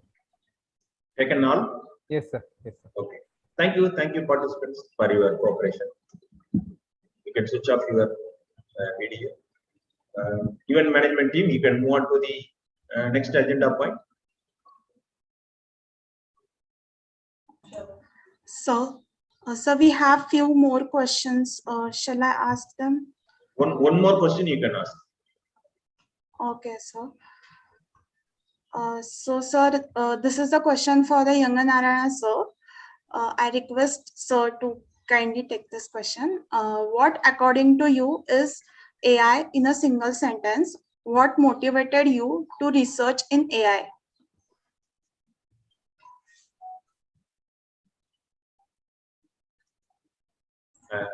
Sir, Professor Yanganarayana sir, there is a question from the audience. Participant, can you repeat the question? Yeah, yes. I unmuted my mic now. Okay, okay. It's a good question, but unfortunately, I am also confused. Because AI, when I taught, I gave a different meaning for AI 40 years ago. And when I learned in 60s, I had a different understanding of AI. Now, I don't know what AI is. What I can say is whatever, if you just randomly collect the meaning of AI and related terms from various journals and from various people, if they have given it, I have collected about 20, 30 of them. No to agree even 10%. You see, that is AI. You should know what it means. Everybody has, it's like a elephant and blind kind of a thing. Everybody has their own perception of AI. See? And one has to be careful because they're not focusing on I there, they're focusing on A there. That is the difference. You see? So your question is good, but I think everybody says, okay, they simulate human intelligence. There's nothing related to human being in any one of the things that are done now, right now, in applications or something, even decision support or learning and so on. Nothing related to human being is learning, nothing to do with human learning. Intelligence activities, nothing to do with human activities. So please note, I think the terminology is a little deceptive. That's what I'm saying. As somebody pointed, somebody beating a chess program, beating a chess champion, Go program beating a Go champion. It's not the AI task.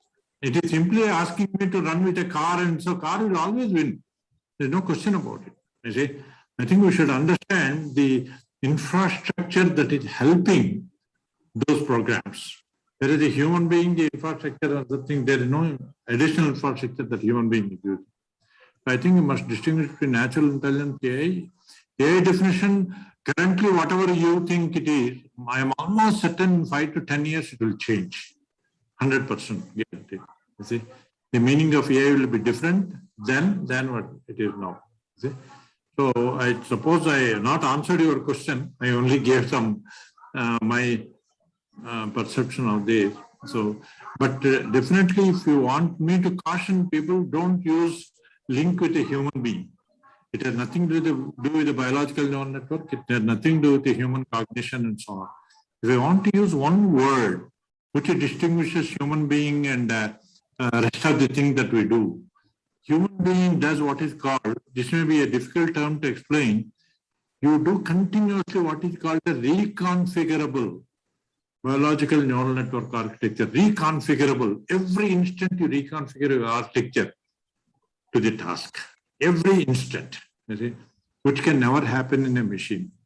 So that should explain probably to some extent. And what is that reconfigurable architecture and so on? I need almost 1 semester course on that. You see, on neural networks and things like that to explain what I mean by that. Okay.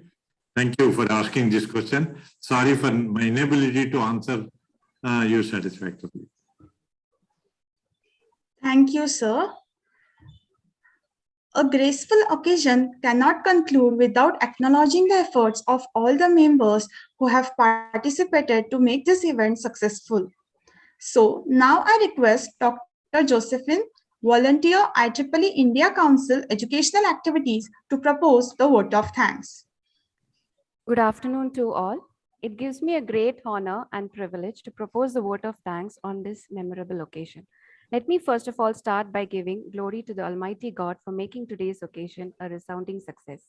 First and foremost, I thank our chief guest, Dr. B. Yagnanayana, retired professor, IIT Madras, who despite his busy schedule has spared his valuable time to grace this occasion.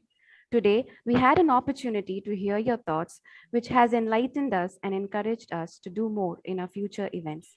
It gives an immense pleasure to extend my gratitude towards Dr. Seetharaman, Professor and Head, Community Medicine from KMCH Coimbatore, for his valuable contribution. I would like to take this opportunity to express my heartfelt gratitude to Dr. K.R. Suresh Nair, Chair, IEEE India Council, for his unending support in all our endeavors. Next, I also extend my thanks to Dr. Rajashri Jain, Secretary, IEEE India Council, Dr. Prerna Gaur, Treasurer, IEEE India Council, and Dr. Y. Vijayalata, Vice Chair, Students Activities, IEEE India Council, for gracing this occasion with their valuable presence.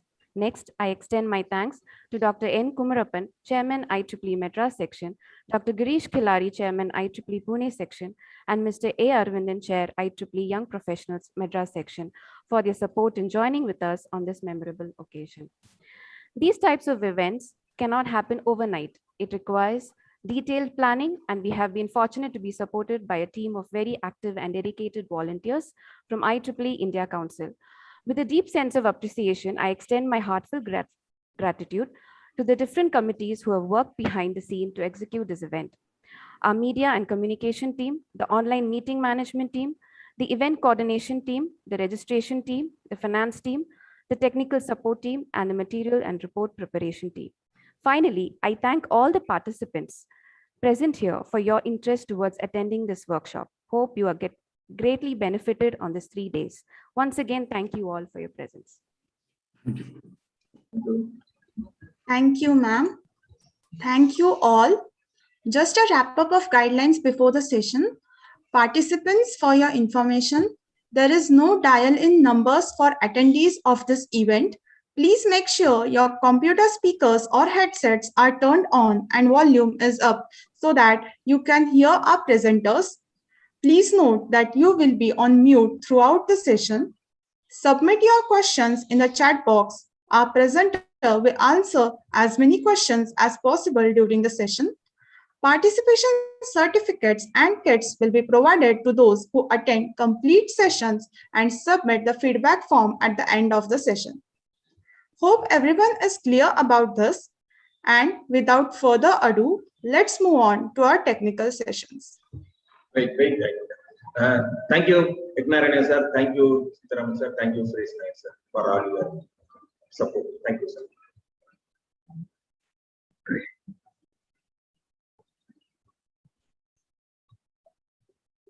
Yeah, now you can move on to the technical session.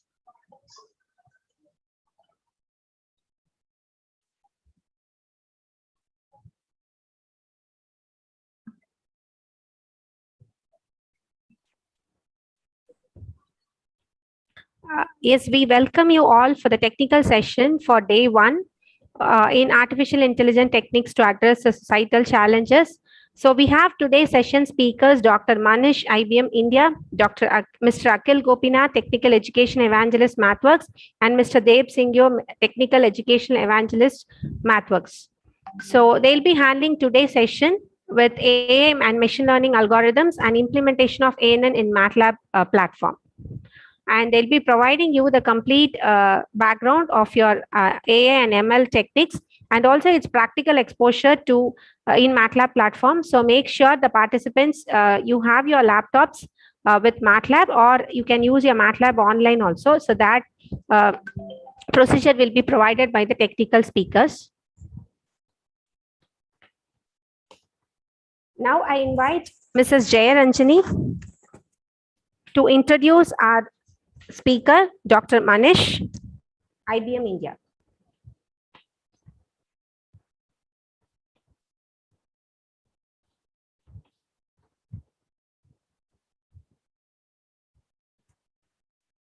I request Mrs. Jaya Ranjani to introduce our keynote speaker, Dr. Manish, IBM India. Hello.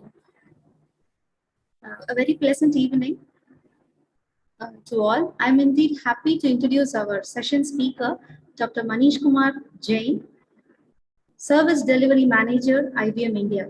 He is an international corporate trainer, technical consultant, data scientist, IoT solution architect, and blockchain architect. He has completed his PhD in machine learning. He is having 18 plus years of industry experience as an international corporate trainer and completed number of international certifications that include CCNA, Certified Jenkins Expert, Certified Blockchain Expert, Certified Ethical Hacker, Black Belt Sigma, Six Sigma certification, Cloudera, Hadoop developer, and so on.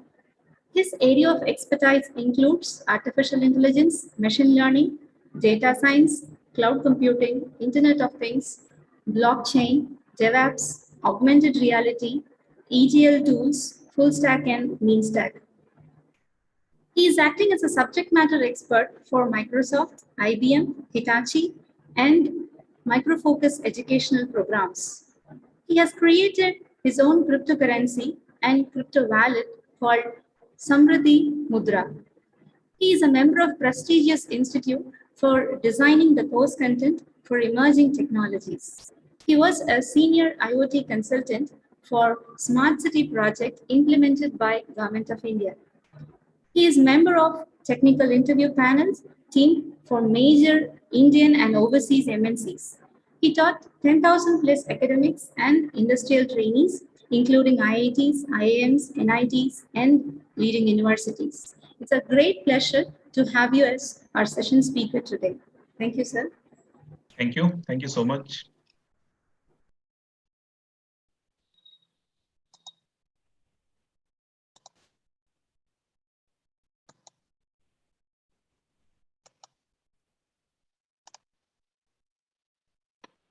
Hey, hi, everybody. Good afternoon, good evening. Yeah. So myself, Dr. Manish, and we are starting the session now. So the topic is that how this AI is changing our life. So we know that, before the COVID-19, we had a different situation. Now, after the COVID-19, we are having a different types of situations in the market, in the business, in the society, in the technologies, or in the university as well. Everything is coming with the online mode. So how these emerging technologies are helping us to improve the service, improve the environment, and how we can go through with these emerging concepts. So always, whenever we talk about AI, whenever we talk about machine learning, I'm not talking about all these things. Always, I will say that how we can think about the architecture. Because tomorrow, if you're doing some research for the smart automation, so automation, you can do something with the help of human intelligence. But along with that, what are the supporting factors we are looking out? So always I'm talking about these emerging concepts. So which include this IoT, industrial IoT, which is called Industry 4.0. We are having cloud computing environment where we are talking about more AWS, Azure, IBM Cloud. And apart from this, we have multiple segmentation of these emerging concepts. So now here the time is very limited. So let me discuss everything with the this real-time exposure, so you will get more idea. Okay. So the thing is that whenever we talk about AI or whenever we talk about any emerging concept, always we can see the news in the newspaper that everybody is fighting for data. So because data is very precious nowadays, and somebody knows that how to play with data set, probably he won the world. Simple meaning is that. So data means collection of any type of information which can be useful or unuseful. So basically, when we talk about machine learning, we cannot process the normal database. Like whenever we are doing any implementation using Python programming, MATLAB, R programming, or anything, normally we have taken the database via Kaggle, via the Google, or via normal sources. But again, that is not impactful if you don't know the techniques, how we can get the real-time database values. So we are having very, very good keyword in the market, and the keyword is leading the market. This is called IoT. So IoT means Internet of Things. So how we can collect a real-time database with the IoT, that is always important for us. There is no meaning that we are getting some useful or unuseful, we are getting log file, we are getting other database. No, whatever database we are getting, we can simply process with the information, which can be converted in the useful, knowledgeable information, and we can just process it. So that is what we are looking out. So as per the Gartner, as per the Wikipedia, they said that before 2025, we are having huge market of automation, and maximum market will come with the help of IoT component. Because if you want to develop any application for AI or machine learning, if I talk about driverless car, or if I talk about COVID-19 vaccination analysis with the help of AI, so how we can do that? So of course, I need a database from the patient. I need a database from the hospital. So that is what we can get it with the help of IoT sensor. So I have used a lot of IoT sensor in my development work. So if you want, I can share the information with you. And recently I developed one very good project of IoT plus AI. Let me share the example with you. Suppose if you wanted to go inside of the university campus. So in the man door, somebody will capture your temperature. If your temperature is less than 100 degree, so probably he will allow you to go inside. So the problem is that if at a time we are having 1,000 people in the man door, how the one person can capture the temperature from each and everybody, and how he will do the classification. So of course the error will come. So for this type of issues, I have developed one drone. The drone is the example of IoT. Drone is the example of AI. So in the drone, I fit one IoT camera, Raspberry Pi camera. And whenever more than 10 people come in the man gate, automatically I will float the drone. Drone will capture the face of each and everybody. And immediately within the second, drone will identify where the temperature is more than 100 degree. So automatically the drone will capture the image face into the server, into the cloud server. So here my proposed solution is that if I will get the API from the Aadhaar data set, UID data set, so I will send this information to healthcare department. They will match the photograph with the help of Aadhaar database, and they can proceed for the further action for COVID-19 systematic approach. So this is what we have the example of IoT plus AI implementation with the help of face detection. And whatever data is coming, we can use that database for the further implementation as well. So that is the one thing we are having for IoT implementation. So always, if you want to develop any application for AI, you can take any of the field. Either we can talk about pharmaceutical, if I talk about healthcare, if I talk about the smart home, or anywhere. Everywhere we can go with the help of this IoT. Without IoT, things are not possible because we need real-time data implementation. Okay. So the question will come, what is the close relation between IoT as well as the AI? Because we are talking about this AI program here. So what is the role of AI plus machine learning with the help of IoT? So let me show you one real-time example, and probably this example will help you to understand the importance of AI plus IoT. Yeah. And because we are from academic side, so what I feel, everybody need to be implement this type of use cases on the real time. So let me show you this example to you. Yeah. So please check this example. So now here, let me tell you what is the meaning of this. See, after this COVID-19 situation, we are having a lot of scopes in AI plus emerging concept. So normally we are having normal classroom in college or universities because that is not required this type of implementation. But now here, if I wanted to take the attendance automatically with the help of IoT data set, I can fit some camera in the classroom. So the camera will detect what is the count in the class, how many girls, how many boys, because initially we have taken their face as a data.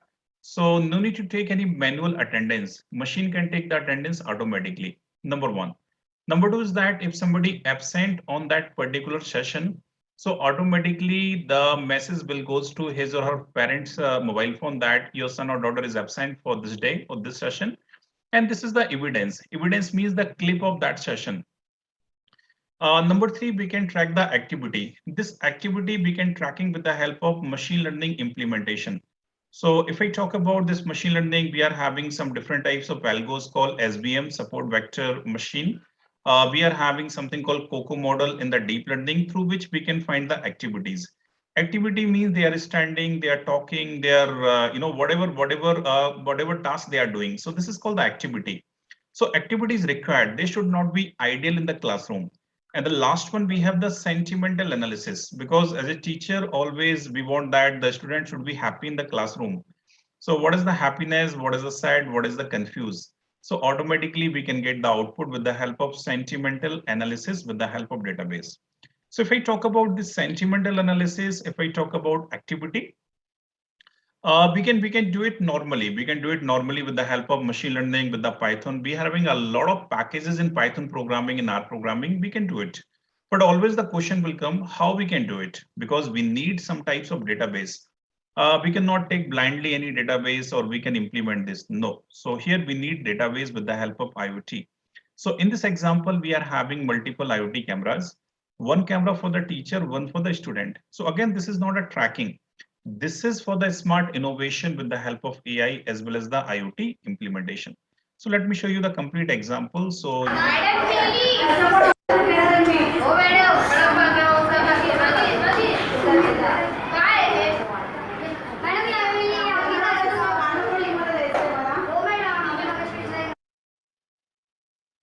yeah, so this is for teacher. So what is the activity from the teacher? Here we can see the interaction, 0%, activity is 47, teacher is present, absent. So we are having analysis with the machine learning techniques, along with we can do some operations for that.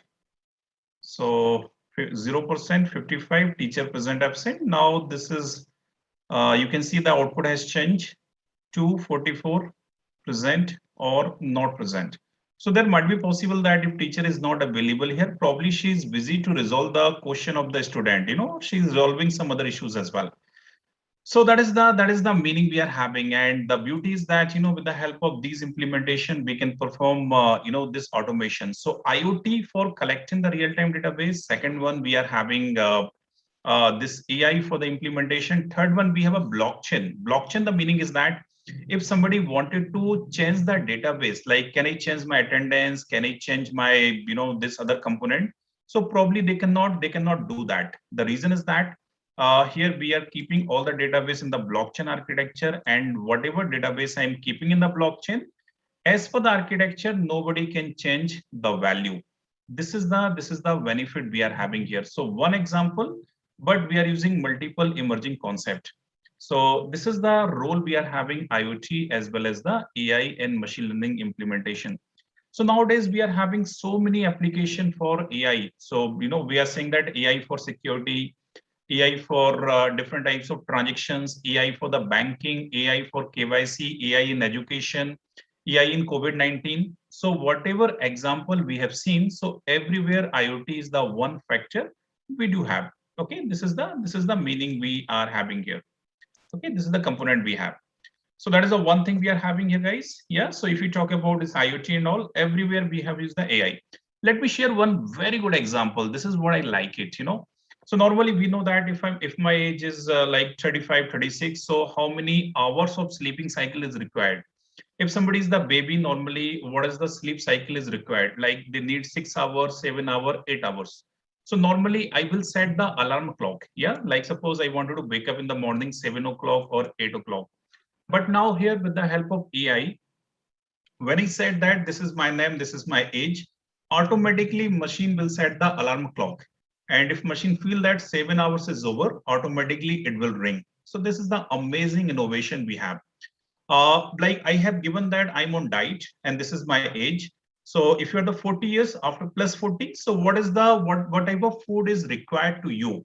So which contain the nutrition, because I have given my weight goal and everything. If something is not available in the kitchen, automatically it will send notification to nearby shopping mart. This is the amazing innovation we have. 653, the smart speaker will inform you all the meetings which you are having today with the help of collaboration of Google Calendar. And the machine will check with the Google Map if we are having huge traffic in the road. So what is the alternative way we have? Again, with the help of AI, because machine knows that every day I'm going from route A to route B, like, from location A to location B. What is the normal path I'm going to be take? So do we have some alternative for it? Of course, with the help of AI. So these are the few examples we are having here where AI is playing the real-time role in our life. That is the one thing we are having here. So always I'm saying that not only IoT, but we need to go with the multiple factor of it. So second keyword, we have industrial IoT. So if I want to develop any application for myself, like my house is the smart house. If anybody come in the main door, if the face is not matched with my face, my wife face, my daughter face, door will not unlock. Yeah. So once I give a command, if any other person will come, automatically I will get photograph in my mobile phone. If I give a permission, then only the door will be open. How? With the help of IoT implementation. But if the same IoT, if the same AI application I wanted to use in a company, like suppose we have the manufacturing plant of the Honda. So Honda is saying that every day we are producing approximate 1,000 of the bike. But again, if they wanted to increase the production, if they wanted to decrease the error, how they can do that? Of course, they have to follow the industrial IoT. So nowadays we have very, very hot keyword for the research that is called Industry 4.0.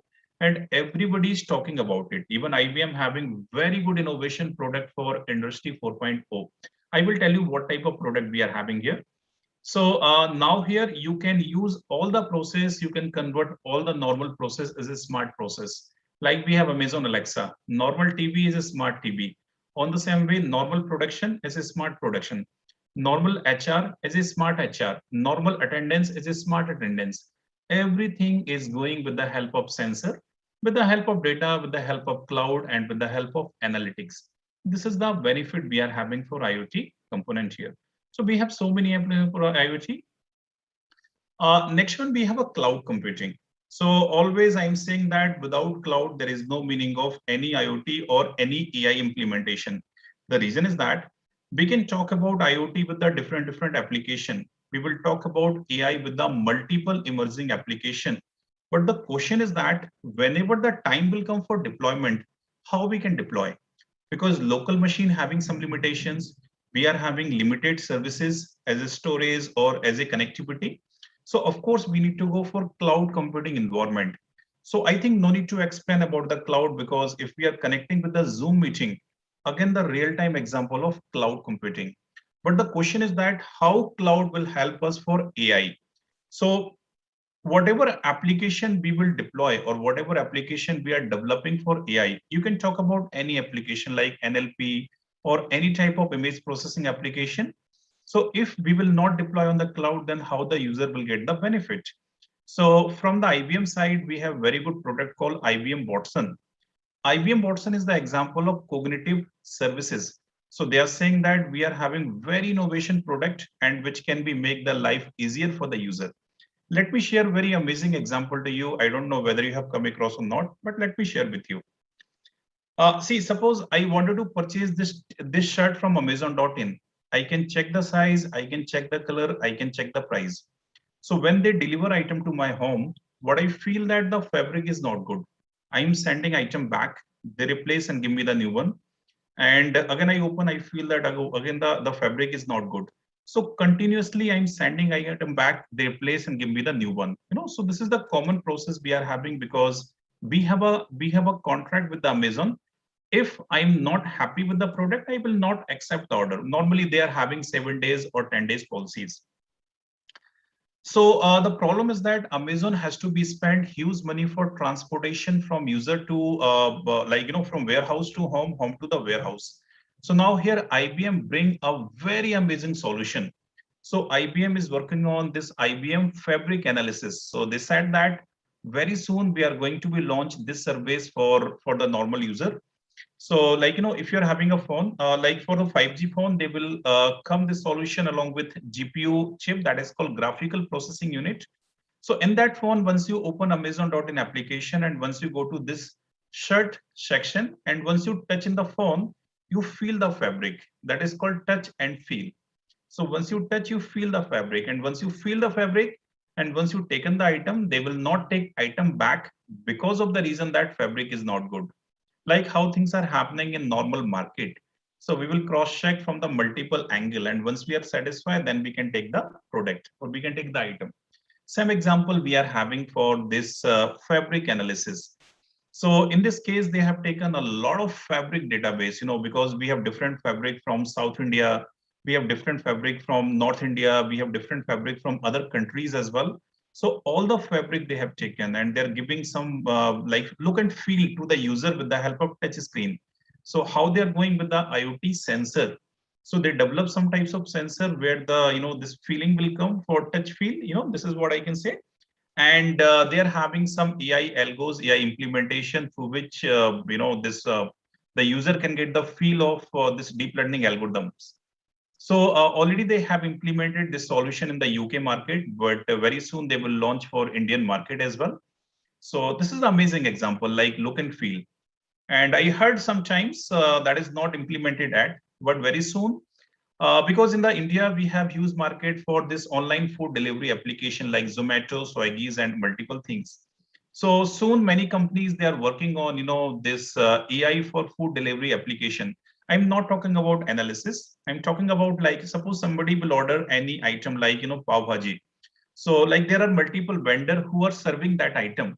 So what is the smell? So if the smell will come with the help of IoT, or the smell will come with the help of device. So this is the amazing innovation, so probably it will make the more evaluation in the market. So soon we can see this type of application. So like with the help of AI, you can do anything, because everything is depend upon the algorithms, everything depend upon the machine component devices. So that is what the example we have. Okay, perfect. So because we are talking about AI, so let me share one example to you for AI with the cloud computing. So now here I am having a very good example, and let me share the example with you. We have something called Google AI experiment from machine. So let me show you what is the meaning of it. In Bollywood, we have A.R. Rahman, we have Amit Trivedi, we are having so many musicians. Okay. So normally they are saying that, I wanted to, they're saying that I want to develop a new rhythm, but already they know that we have a limited type of rhythm. So how to create your own music? Like suppose if you're saying that I wanted to make my own music, but how you can make it?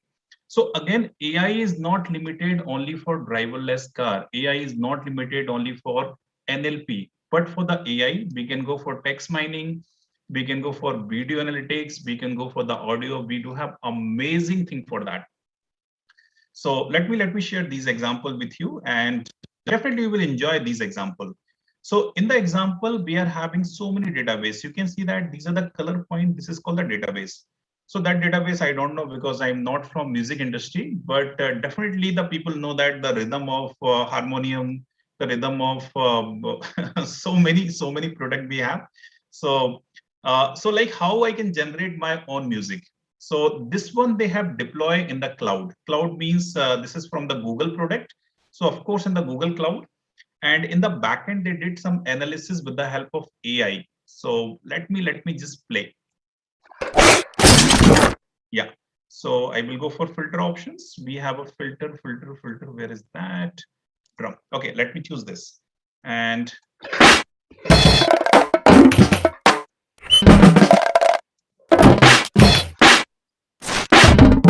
okay, so I clicked anywhere. I don't know what I did. Okay, but now here this is called, sorry, this is called the data collection. So whatever input I have given, machine has taken the database from the user. And after some time, when I click on the play button, it will convert in some very good music. Let me show you the final output. When I click on play, okay, so because I have chosen the wrong one, so this is coming in that way. But if I make it some more changes, the value will be changed. Yeah. So this is the meaning we are having, how we can develop the music automatically with the help of AI mechanism, with the help of AI control. So everything is going with the help of virtual world. Everything is going with the help of AI implementation. So only AI? No. AI along with machine learning, AI along with deep learning, AI along with IoT, AI along with process automation. So you can develop once, but use in the many places. Okay, so this is the meaning we are having here. This is the amazing thing. So second example, let me show you from the IBM side. Yeah. So IBM having very good example called Tone Analyzer. See, because the time is limited, otherwise I will show you how to develop this type of application. So we are having a lot of package in Python programming. So I developed the same thing using Python, using R programming, because I'm expert on these programming, and you can do it anything. You can do it anything, guys. So this is the example from IBM, because I told you that IBM having very excellent product for Watson as well as the AI implementation. So this is needful for you, because you're working in a company, you're working in the institute, and every day, every time you're getting the email from your client, from the HOD, from the management, from the principal. Now you want to check that, whether my HOD is happy or not, whether somebody is happy or not. Or we have multiple options here. We have tweet, we have online reviews, we have email, we have product price, we have context. Like from tomorrow, this Amazon sale is going to be start. If you want to purchase anything, you can do some review of feedback with the help of online review. This is the amazing example.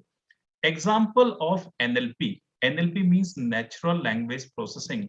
So whatever I am talking, whatever I am communicating, so what I'm talking in positive way, negative way, neutral way, machine can give me the output automatically.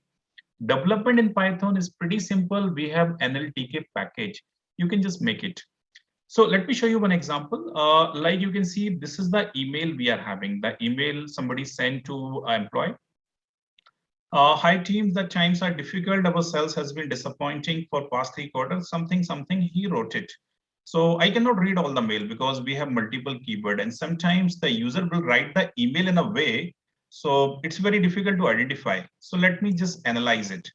So within a fraction of second, machine will analyze what is the tone we have.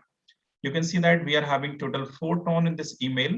So this is okay. Let me check where is the angerness. So 50 to 75% is coming into this color combination. This is called more than 75. So this line has containing more than 50. So 51% anger. So it is disheartening to see that we are falling in the closing tail in such a hungry market.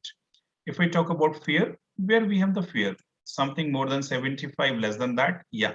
So we cannot blame the economy for our lack of execution. And where is the sadness?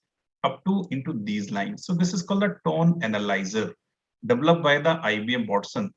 So very similar example we have for NLP, natural language processing, and you can just go for it.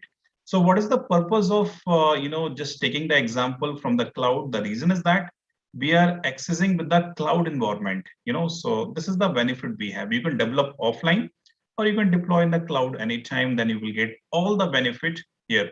So NLP is the one example. Let me share one real-time example, which I recently developed for Dubai.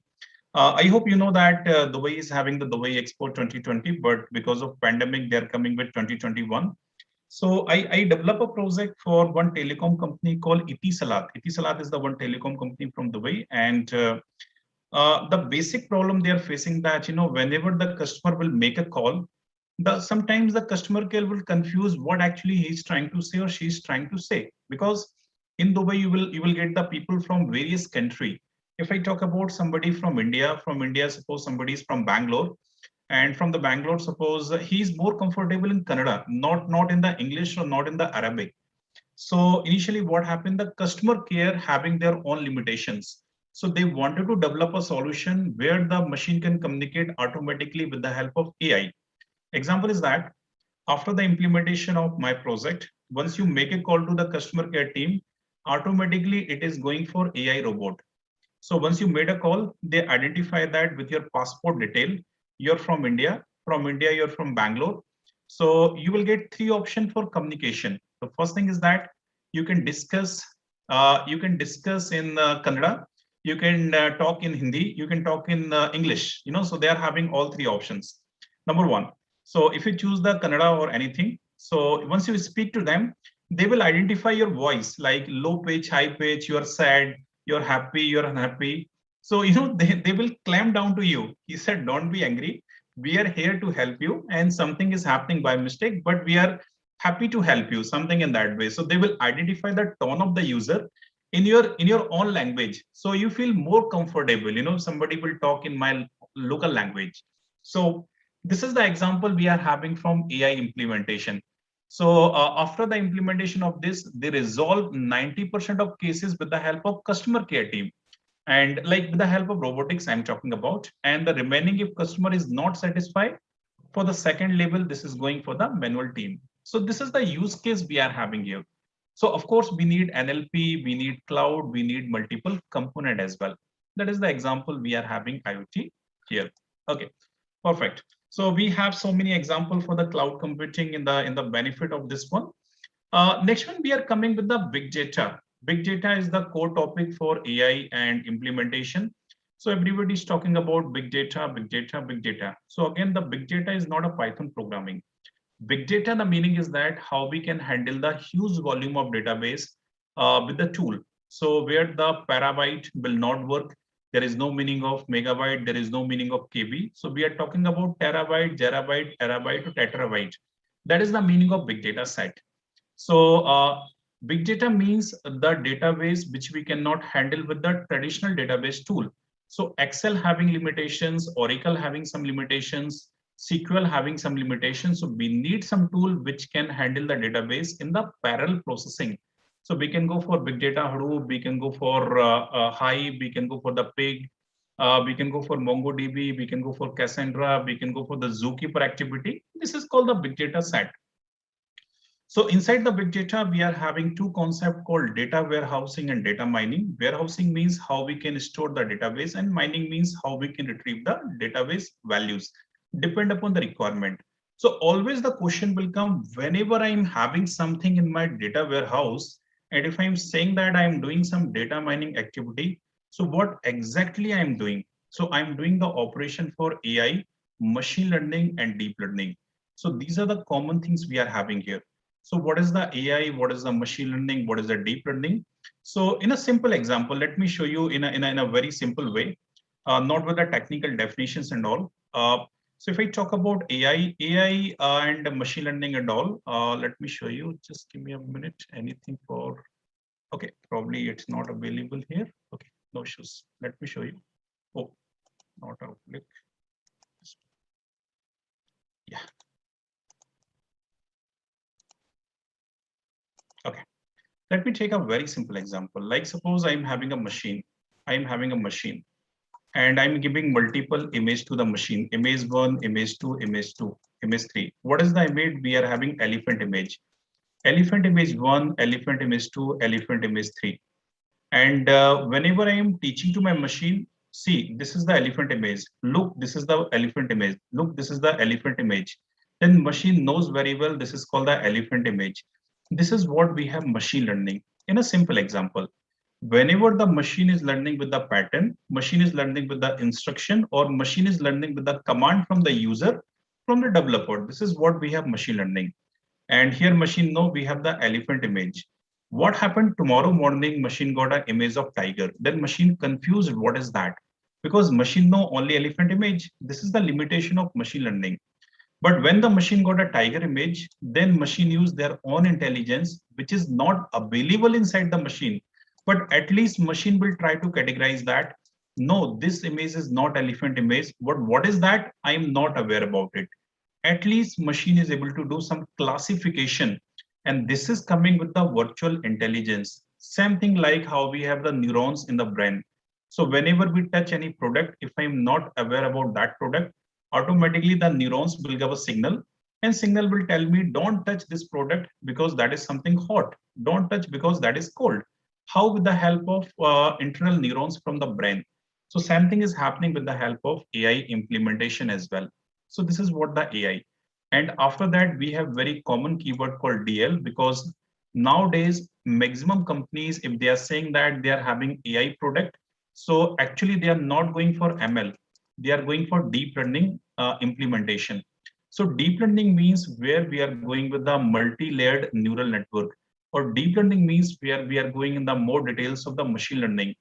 Machine learning having some limitations when we talk about commercial product. Machine learning having some limitations when we talk about the accuracy. But in the deep learning, there is no limitations because we have multiple types of predefined model. We can make our own model. We can go for the multiple layers as well.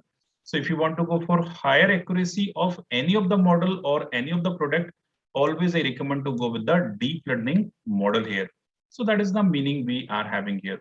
So we do have a lot of examples. Even in the market, whatever examples we have, all the examples are working with the deep learning only. So let me share one example to you. We are having this Microsoft AI demo. And in this example, we have very good example from Satya Nadella. Let me show you something called Video Indexer. So let me tell you the beauty of this application. So they said that one day you can just switch on your camera, you can visit complete city, and just you can record all the video. So in the video, whatever faces are available, if that face are available in the market or in the Google, you will get the name of that face. And you can just analyze that video as well. This is what is coming with the Video Indexer. So, in the Video Indexer, whatever faces are available, machine will tell us the output. So how many peoples we have, what is the key topic, what is the sentiments, what is the key annotation, what is the transcription. So let me show you this example here. So when I click on play, there needs to be a fundamental change in the inner and the outer loop. Yeah. So here we have Satya Nadella. He appears 7 times, total 22.50. Second one, we have Sam George, 7 times, 14.10 times in the overall video. Key topics means he's talking about these topics. So means AI implementation or data analysis implementation apart from normal database. So here we are talking about the video data analytics. So which is needed for DRDO or the security appliances. So he's talking about this outer loop, how many times? 2 times in the 4.34 times, pending failure, this thing, and multiple way. So what is the sentiment analysis in the overall video? So we are having positive as well as the neutral.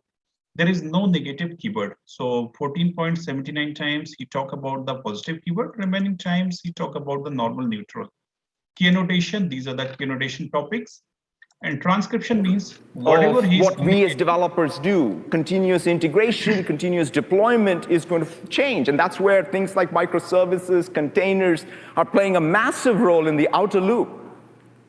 But yeah, so this is the example we are having for video indexer, where the machine can analyze automatically with the help of AI, with the help of data analysis, or with the help of data science component. So we have so many examples here. So I told you that Google AI experiment, once you go to that link, you will get a lot of examples for AI. If you just log into the IBM Watson, you will get the similar type of this experiment. That is the meaning we are having for AI, machine learning, and deep learning. So now last one, let me explain you, like, we have something called blockchain. So I think everybody's heard about the blockchain. Blockchain is a very common keyword in the market. So at least we can cover 4 topics. We have this IoT, cloud computing, big data, AI, as well as the blockchain. So blockchain is the amazing thing in the market, and without AI, there is no meaning of blockchain. So actually, what is the blockchain? Blockchain is nothing but AI.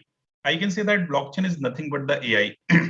Because the people, they are claiming that we can use the blockchain for transparency and security, but transparency is available without blockchain also, yeah?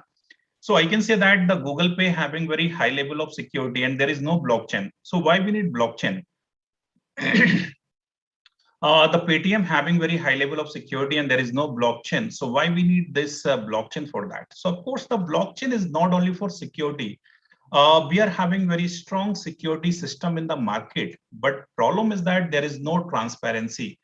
And if you want to implement that transparency without any interference of the middleman, then blockchain is the amazing thing. So I'm not talking about blockchain only for the Bitcoin purpose, because the Bitcoin price you can see, and because of that, the people, they are talking about the Bitcoin, but no, we do have a lot of examples apart from Bitcoin as well. And even though for research, blockchain having amazing market, like you can use the blockchain with IoT, blockchain with cloud, blockchain with the data science, blockchain with the quantum computing, the blockchain for advanced cryptography, blockchain for SHA 512. We have so many topics for that. So simply I'm saying that blockchain we can use for more into the transparency and similar for the this security as well. So let me share one example for blockchain, the real-time example, how the blockchain will use this AI component. The last example, and after that, because other speakers, they're also waiting for hands-on sessions. So let me take this last example to you, how the blockchain will help us for this AI implementation. Currently in India, we have very common, very hot issues called e-voting system. Somebody is saying that, the EVM can be hacked. Somebody is saying that no. So we can resolve this problem with the help of, this blockchain-based solution. So the thing is that suppose today we have the election in India and somebody is not in India, because many population from India, they are staying other country because of their job, because of the business. So they cannot give a vote. Yeah. So now what Election Commission will do, they will develop one application which is based on the blockchain plus AI model deployment, and they can deploy the project into the cloud. If somebody is out of India, simply he will open the Election Commission application, which is the part of blockchain.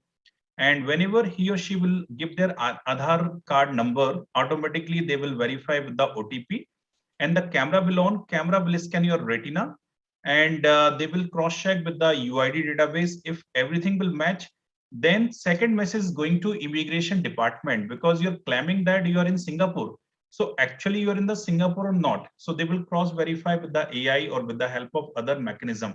So once everything is done, then you can give your vote. So once you give in your vote, you will get one acknowledgement email that your voting is done. Yeah, your voting is done. So in the email, you will get some public key, some private key. So you can cross verify that you have given your vote to this particular party in India. So the vote is going to right party or not. So you can cross check with the help of blockchain based database, and you can access via public key and private key. In India, the candidate, he will get or she will get +1. But from which location, from which user, no, nobody can track. Nobody can track.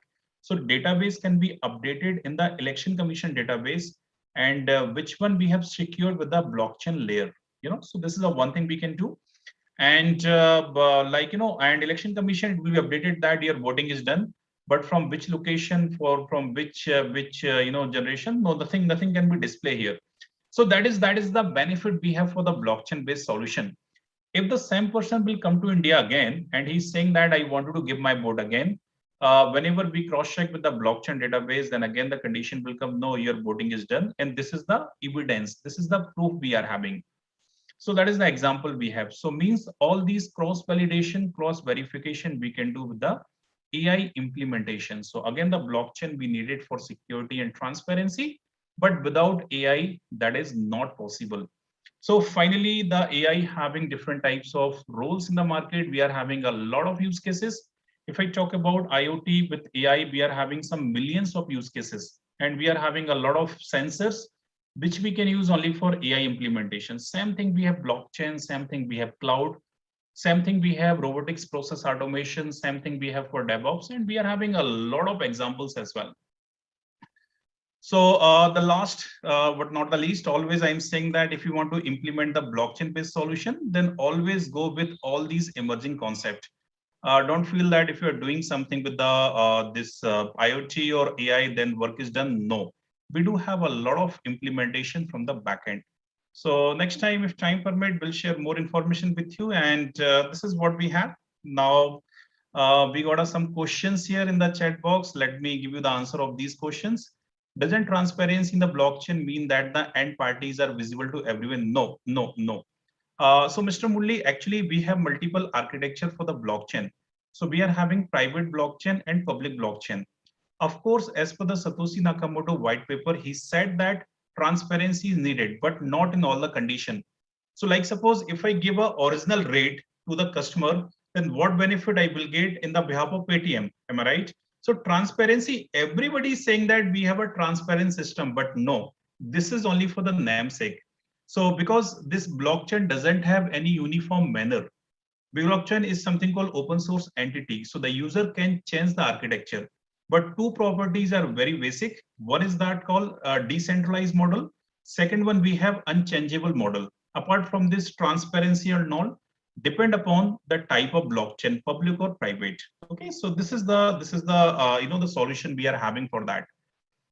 We can easily implement it currently, but why it's not implemented? Is there any drawback for conducting the election the way? No, sir, there is no limitations actually.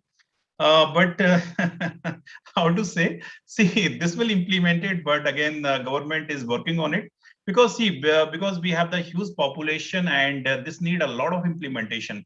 So when they implement the blockchain-based e-voting system or blockchain-based any ITR system, so they need that type of machine. They need the IoT devices who can scan the retina. They will make sure that the one machine can handle some millions of the people. So again, we need more emerging technologies, and because of that, the government of India, they're working on the quantum computing in the back end. So how to handle the huge volume of database. So if not today, but probably they should implement, but it will take some time. But one day they have to come with this blockchain-based solution. Even the ex-FM Arun Jaitley said that Bitcoin is the black box, but blockchain is amazing. So you can use the blockchain for any of the reason. Guys, I have seen the blockchain example long time back when this Chandrababu Naidu was the CM of Andhra Pradesh, when they announced that Amaravati is going to become a capital. You can see the price of land, near to Amaravati region. So that time he implemented the blockchain, and all the informations are available into the blockchain sector. If any farmer or any party, they are doing any construction or anything on the land, automatically all the party, they will get a notification what is happening on that land. So this is the example we have. How green do you think is that blockchain does take a lot of energy to verify the block? No, depend upon the architecture, what type of architecture you are going to be used into the blockchain system. So if we talk about I think you're talking about the mining point of view. See, Bitcoin mining is the different process and normal blockchain implementation is a different process. If I talk about mining, so in the mining, because Satoshi Nakamoto said that we are having only 22 million of Bitcoin. So if you're doing some mining process, this will take a lot of energy, a lot of consuming power or the machine capacity as well. But when we talk about normal implementation, you can do it in the normal way. It's not a big deal. So I implemented 5 to 6 real-time, the project for various companies, and recently I developed this digital degree over on the blockchain for one IIM. So yeah, this is what we have. What is the sequence? Should we go for cloud computing, IoT, or AI? No, first thing I am saying that IoT. IoT is the leading the market. So IoT is the first, because IoT database, we can keep it on the cloud. And from that database, we have to go for AI machine learning. And after that, you can go for blockchain model here. So IoT, cloud, AI, then blockchain. So how will block will verify? So that is the one process we have. So, this is not possible to explain here, but we have a certain process for that. In the blockchain, we have multiple cluster. Inside the multiple cluster, we are having different types of node. So we are having a node A, the same node we are having for the B, same node we are having for the remaining places. So in the blockchain, somebody is the initiator of the blockchain. So initially we are going with the smart contract condition that is called the consensus. So whenever somebody wanted to enter the information to the blockchain, then we need to be checked that whether he or she is following complete rules or regulation or not. So once they will verify it with the smart contract condition, then only the information will be added here into the block. This is what we have. Can we check the quality of teaching using AI? Yes, of course you can check it. But the thing is that we don't have that much of hardware as of now. So let me share one example with you. Like, normally we are going for online teaching nowadays because of COVID-19. And I don't know what students are doing in the backend, because simply I'm teaching in my Zoom meeting like Teams and all these things. So, so very soon you will get AI with the Zoom. So they will check that, like when you log into your computer, what activities you are doing. So whenever we open the camera, we feel that, only my face is displayed on the screen. Or sometimes I said the reason that my camera is not working. So no problem. Anyways, they are having some hidden component. And with the help of AI, they observe the activity, because I have seen this example in one IT company in Pune. So they are saying that once you log into your machine, and if you are away from the machine, so then we will consider that you're not in the office. You're not in the office. And once you come back, once you log in, means you're part of office. So the meaning is that if you're going for the lunch as well, they will not consider lunch as a working hour. So again, with the help of device, with the help of these components. So IoT is very important for that. And we can go for AI implementation as well. Apart from this, if you want to go for, this answer checking machine, like I develop one solution for IoT for cross-checking the answer sheet. So like I got the 100 answer sheet for cross-checking of answers for manual answers and all. So this will take a lot of time. And because we are the humans, sometimes we skip the good answer and we are giving a normal marks. Then again, the student saying that, no, sir, I should get more marks, but you give me very less marks. So now I develop one device. In the device, once you scan the answer sheet, and after that, once you go for cross-checking, then machine will cross-check the answer automatically, and it will give the reflection on the result. So we have a lot of examples. Okay, so we'll discuss sometime. We can discuss sometimes, once we come across again. Yeah. So anyways, thank you so much everybody for joining the session. Thank you, Dr. Devraj, for inviting me, and I hope you got the benefit from the session. So if you need anything, please write an email. So Bill will help you. Yeah, sure. So thank you so much everybody. Thank you so much. Thank you, sir. Thank you so much for the interactive and informative session. Next, I request. Yes, sir. Next, I request Dr. D. Devraj, Vice Chair, Educational Activities, IEEE India Council, to felicitate Mr. Manish with the memento. Thank you, Dr. Manish, for giving us a detailed overview of the various emerging technologies through a number of case studies. You have explained in detail about how AI and other technologies are going to play a bigger role in solving the real world problems in the future. On behalf of the IEEE India Council, I would like to thank you for the time you have spent, and we would like to give you a e-memento to you from our side. Kindly accept our email. Thank you so much. Thank you so much. Thank you so much. Thank you, sir. Thank you. Thank you, sir. Next, we are moving on to the next session.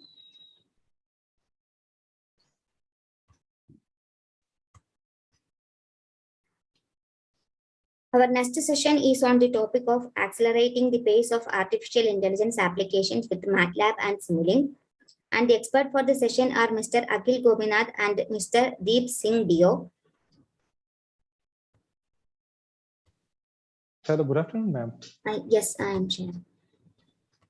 So should we be sharing your screen? Yes, sir. 1 minute, Just sir. go 1 on. minute, sir. Okay.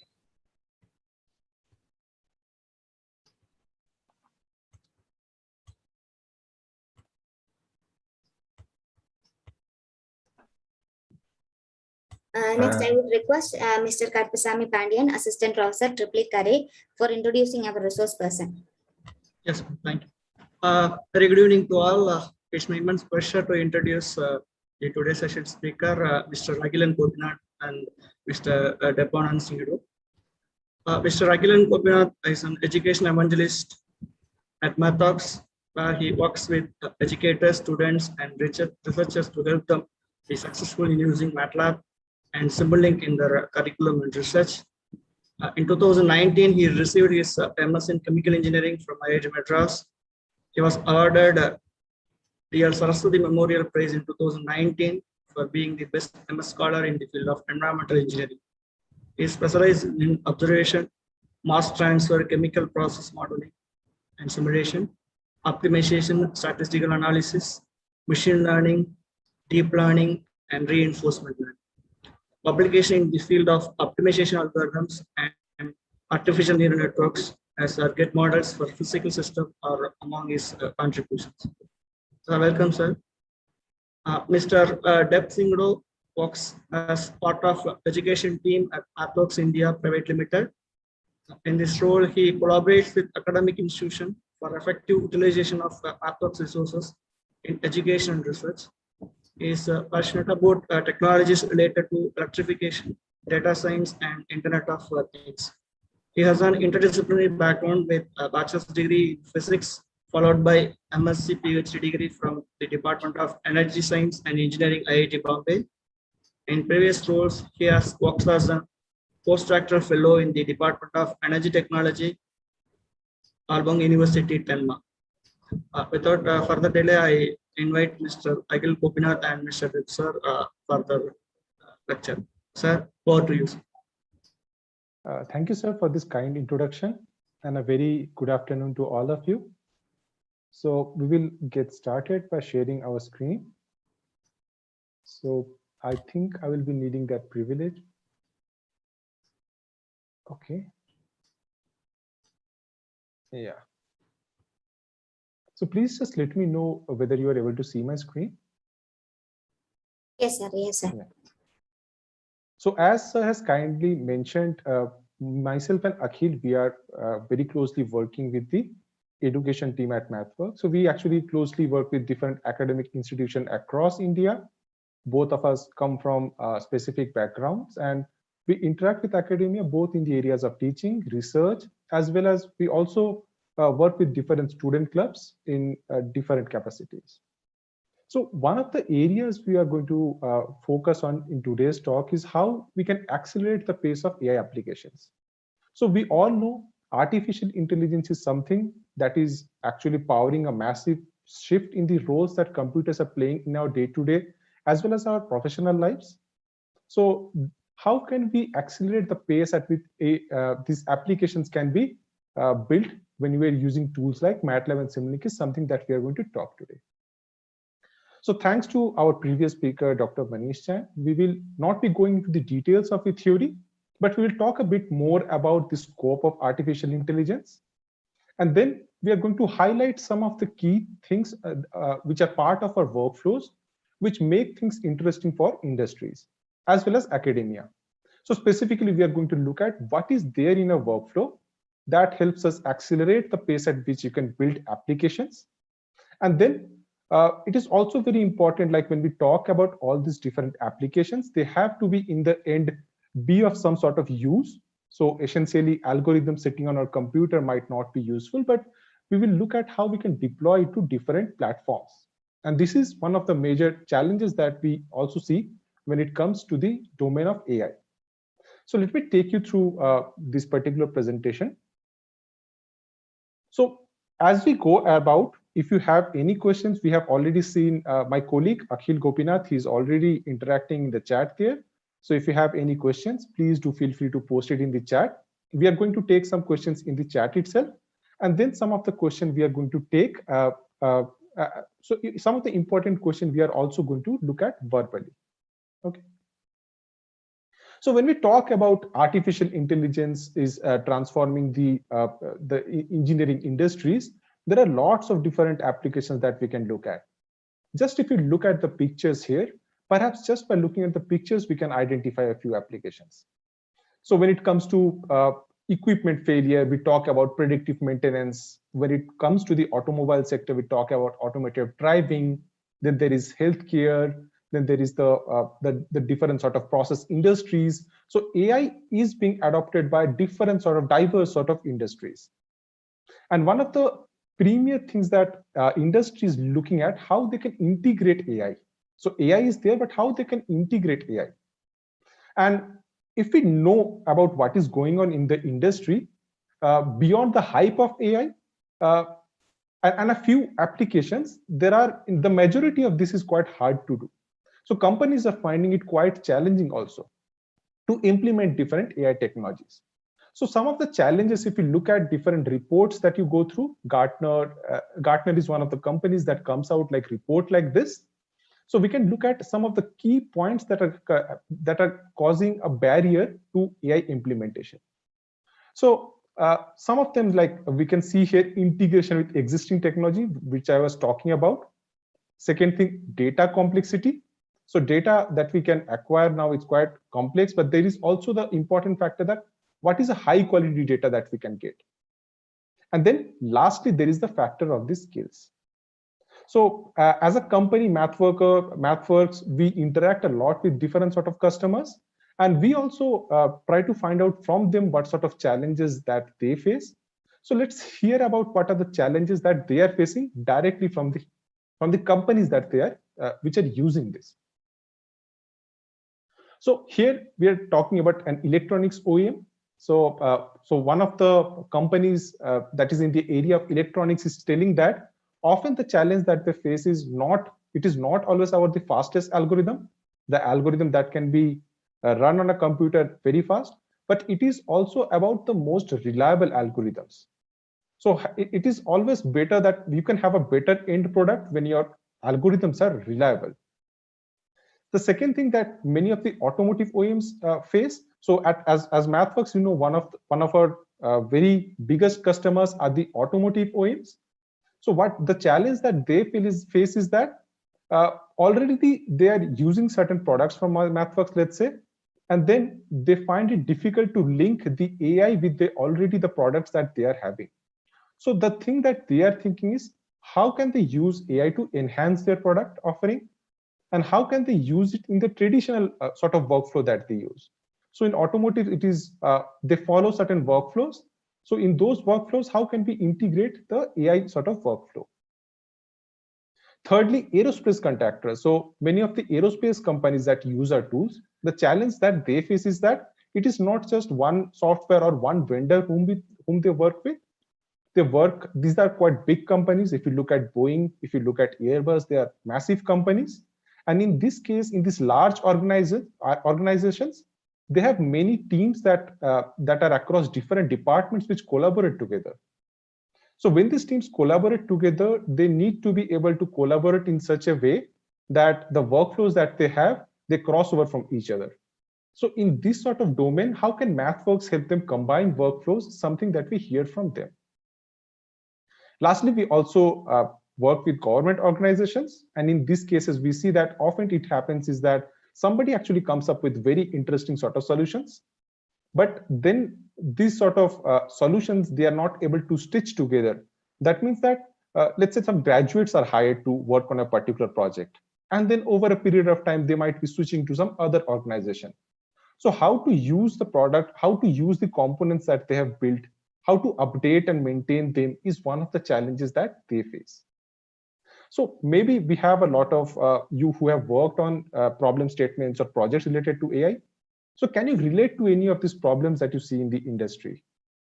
Any of the problems that the industry face, are you able to relate with that? So do let us know in the chat if you're able to relate with any of the problems that you see here. Okay.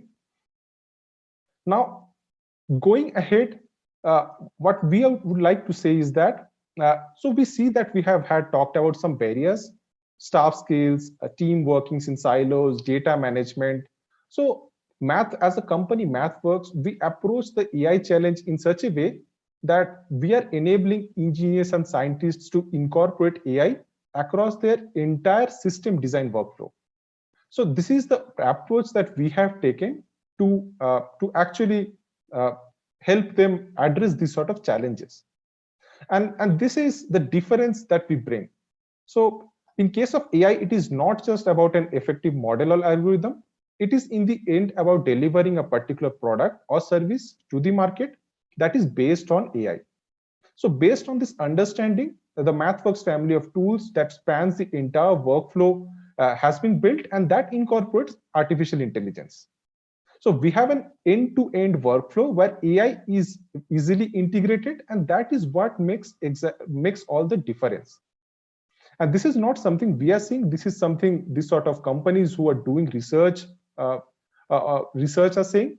So Gartner is one of the very prestigious companies who do this sort of surveys, and they were saying that they were actually coming up this sort of reports where this is known as a magic quadrant. And if you look at MathWorks, so in this quadrant we have 4 spaces. We have challenges, unique players, visionaries, and leaders. So MathWorks is placed with among the leaders in the particular domain. So now, knowing that what is something that makes our product successful, now probably we can get into the nitty-gritties of how can we incorporate this with the tools that we have. So what are the steps if you want to build an end product? How should you go about is something we are going to focus next. So firstly, let's see the steps that we are talking about. So when we talk about this sort of step, I told that it's an end-to-end workflow. So you can think of it like a system design sort of workflow going by 4 stages. So first stage we have is the data preparation. Once we have good data, we will be going into the modeling part of the work. So we will be working with different sort of AI models. Once the modeling part is done, we are going to integrate it with higher level system design. And once the design is successful, that I can test and say that, okay, this design is satisfying the criteria that I have for my end product, then I'm going to deploy. So overall, if you look from start to the deployment part, everything happens on one single platform. You do not need to go to any other platform to do any part of this. So first thing first, what are we going to need? So first thing first, we will start with data preparation. Then we are going to work with the model, then going to do system design, and then deploy. So I'm going to show all these steps with a very simple example as I go next. Okay. So as a part of the data preparation, there are different things that we do. Often the data is not very good, so we do data cleaning and preparations. Depending upon background, we can also modify the data. So this is where we bring in our knowledge. So as scientists and engineers, we have very sort of key insights into the data. Using those insights, we can actually create better sort of data. We can clean the data. We can pick up specific features from the data. Once we do that, then we can go to the second part, which is the AI modeling part. Here, we work with different sort of models or algorithms. We have to train our algorithms on the data. And then also we have to ensure interoperability. Perhaps there are some other components which are good in some other languages, how we can bring that in. After the model is ready, then is the part when the model has a certain accuracy, then we can test the model. So even without building a physical prototype, I can do different sort of testings just on the software. So you can think it like simulation-based experiments. So I can carry out different sort of simulation-based experiments, and then I can integrate with other sort of large systems. And then once I'm happy with those results, then I can deploy it as an end step. Depending upon what sort of end applications I have, I might have to deploy it to some embedded device, some enterprise systems, or as Sir was mentioning, it could be related to cloud computing. So IoT, if I have that option, I can also use that. So everything is there in one single workflow. So as a demo to show how this workflow is, I will pick up a very simple example, which some of us are familiar with using. So often we use certain, in our mobiles, we have certain apps where we are able to track what sort of activities that we are doing. So if I'm sitting, so there are sensors in the mobiles that we have today. These are smart products, so they have certain sensors. So just by looking at a particular sensor like the acceleration data, I can just say whether a person is standing, whether the person is sitting, whether the person is sleeping. So those sort of activities I can identify. The reason I'm choosing this particular example is that to do this particular example, you have everything at your side. So mobile becomes a platform which you can use for learning. And in this particular case, you do not need anything extra. If you just have MATLAB, you can use MATLAB and Simulink to come up with this sort of an app. So specifically from mobile, we will take the sensor data, and then we will use the sensor data. We will use algorithms trained on the sensor data to classify what sort of activities are happening. So let me take you to the example. Probably Akhil can help you share the link where you can find that particular example. So when you open up this example in MATLAB, it is going to look like this. So this is the MATLAB interface, where at the very top we see the place where you see different sort of icons, and then we have a script here which is known as a live script. So in case of live script, we have the program at one place, as well as we can have text, we can have different sort of images, just to highlight and make the code easy to understand. And this can be very interactive also. You can make all of this very interactive with different controls. So here I have opened up this particular example. So first thing first, I will be needing data.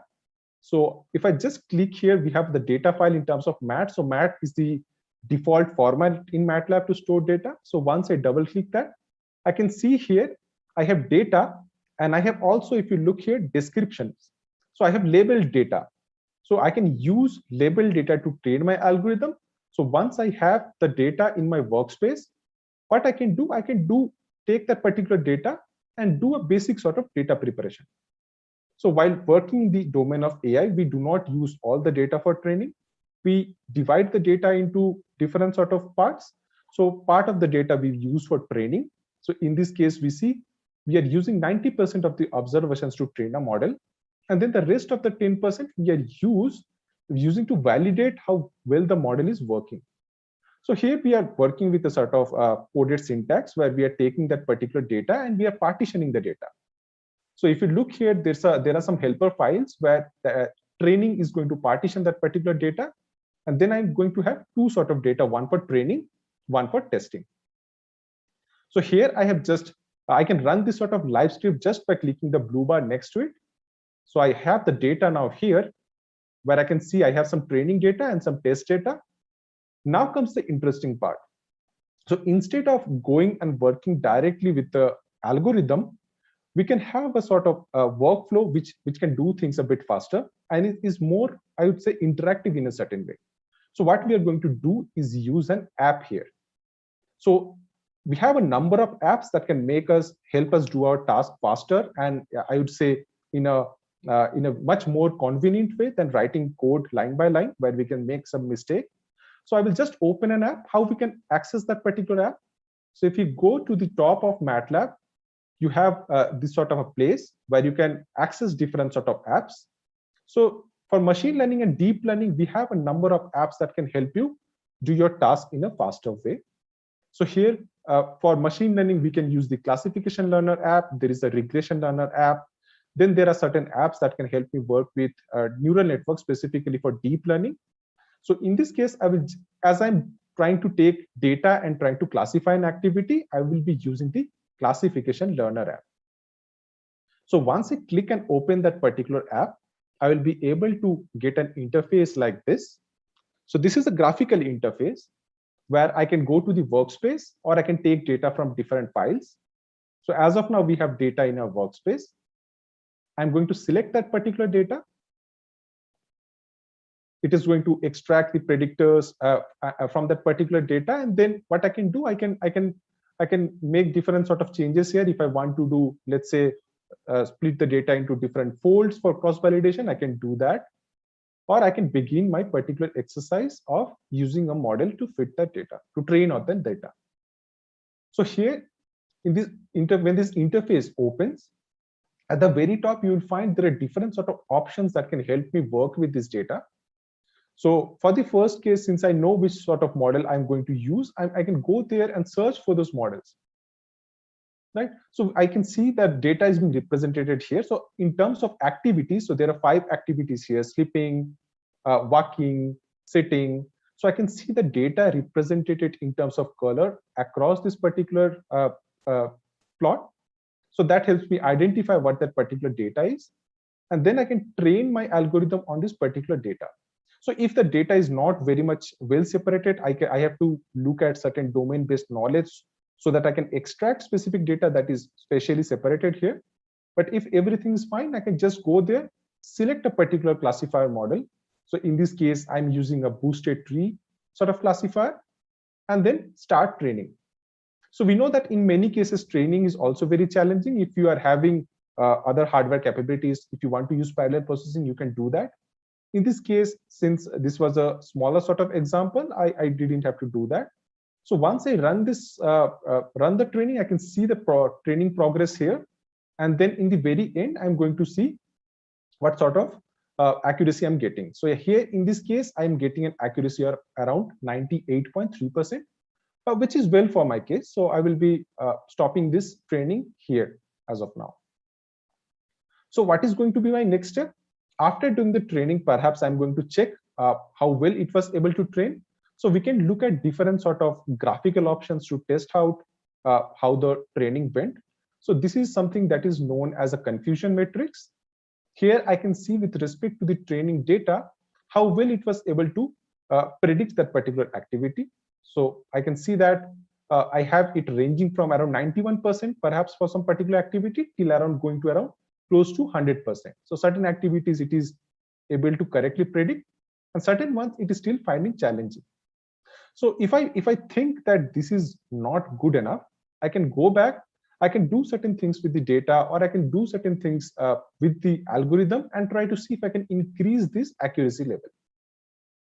So this is the part where we need to iterate a bit, go back and forth. And once we are happy with the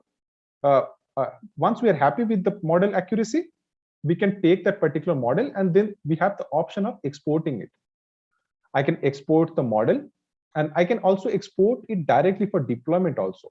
So if I have an enterprise system, directly I can deploy this particular model on a production server. But let's say I want to deploy it to a mobile phone, to an Android phone, then probably I will just need to take it to the workspace. So in this case, I'm just importing it to the workspace. And here I can find the trained model in the workspace. And then I have some test data also. I can run this section of the code, and I can test the test accuracy that I have. So I have around 97% accuracy here. If I'm happy with this, I will just continue. And if I'm not happy, perhaps I will just go back and then try to improve the accuracy. Once this is done, we are going to take the model, which is as of now like a structure, but we are going to convert it to a matte sort of format. So we are saving this model for the coder. Now we are going to move to the last part, which is the deployment. So first 2 stages are complete. The first 3 stages are complete. We are on to the 4th leg. We are taking this Ansible model that we have created. And now we are going to use a very interesting product known as Simulink to deploy it to a particular smartphone. So in the case of Simulink, this is also something the industry uses a lot, and it actually helps you, I would say, start from requirements and go to the deployment part much more easily and in a graphical sort of way. So what we are going to do, we are going to take the model that we have built here. We are going to use Simulink, and then we will deploy it to an Android sort of device. So here the pictorial representation is given. So this is just a picture.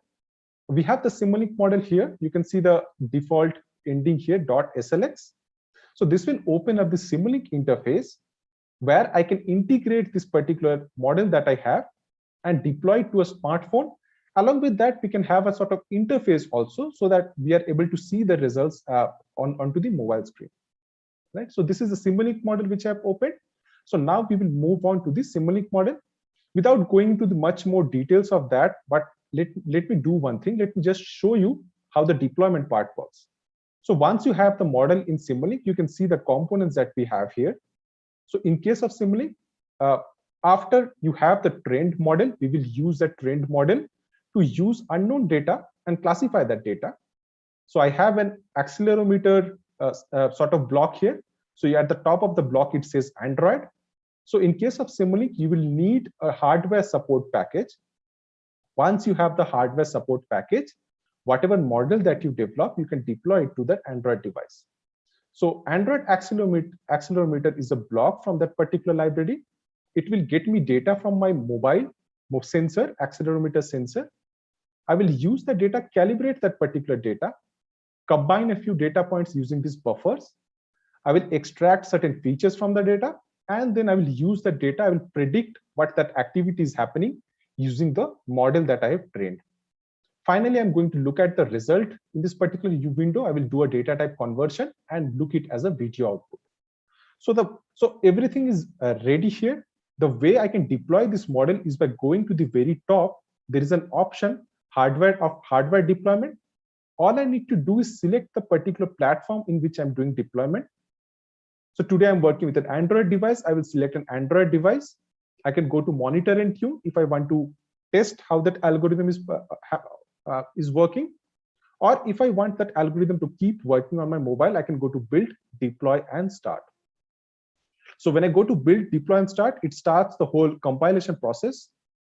So we can see the process of generating the code for my Android mobile. And then if I just go ahead, I can just show you at the last step. We are able to generate the code for this particular device also. So here I'm getting a detailed code generation report. So the code and different library files have been built and deployed onto the mobile. And I can do a traceability. I can check which part of the code is coming from which block of my simulation. So in that way, I can be sure that whatever I have built on my side, it corresponds exactly in terms of the code. So the traceability factor is there. So helps me very easily check for any sort of errors at this stage also. So error is not there in generally because the code generation, there is a coder product which automatically generates the code. I do not need to know anything in detail about programming in an Android interface. All I need to understand is how to build my algorithm in Simulink, and I can directly deploy this. So this is the end-to-end workflow that I was talking about. Okay, so this is something that a question that I just wanted to ask you, that when we talk about this sort of end-to-end workflow, any ideas where are you going to spend the most of the effort on? So I have showed you the whole effort. So any ideas like 1, 2, 3, or 4, any of these options, which option do you think you are going to spend most of your efforts on? Let's see what sort of feedback that we get. Can you put in the chat like 1, 2, 3, or 4? Which of these parts do you think you will be spending most of your time when you are working with this sort of end-to-end workflows? Very well. I see someone said option 1. Very well. That's a very good answer. Any other answers? Feel free to take a guess based on what you have seen so far. Okay, I see a lot of other responses. I see 3, I see 1 and 4, 1 and 4. Well, the thing is that, yeah, good to see all the different sort of responses coming in. Thanks for that. Now let me show you what could be the answer. So depending upon the situation, it could be one of them could be right, or it could be others also. So when we talk about academia, so data preparation represents most of the AI effort typically when we talk about industries. So option 1 is something that you see a lot in industries. But when we go to academia, when people are working over their PhDs or over their projects, we see that most of the time they are spending their effort is mostly in building the models and algorithms. So in terms of time, if you look at this pie chart, you are spending most of your time building models and algorithms and very less with the data sets. In case of PhDs, we have access to different sort of data sets in Kaggle and other sites. So we directly go to those data sets. But when we talk about people from the industry, the interesting part is that most of the time they are spending over the data set itself. So the Tesla recently, so Tesla is one of our customers. So at Tesla, what they said was that in their case, they found that data preparation and management is the most critical ingredient, and specifically they're spending 3/4 of their time just working on the data. So this data could come from different sources. It could be from sensors and databases. It could be structured, unstructured. It could span different time domain, different time interval. It could be noisy. It could represent different sort of domains. So there are all these different sort of challenges that make it quite a time-consuming task. So this is why at companies, if you look, when you transition as a student to the industries, probably you will be also in a very same sort of situation. So you will be spending a lot of time just working on the data. And MATLAB and Simulink can make it more effective and productive. Instead of spending so much time working on the data, there are ways you can do this in a faster sort of way. So let's look at what you can do to make things go a bit faster. So okay, we have some examples also here. I will not go into more details. You can read it on our website. So domain experts specifically are using this sort of thing to do things a lot faster. Okay, so I will just go to this part. So we have a lot of tools that are there that can help you work with data faster. One of the interesting things are the automatic labeling apps. So since we have a lot of data, we can understand that labeling of the data is challenging as well as a tedious task.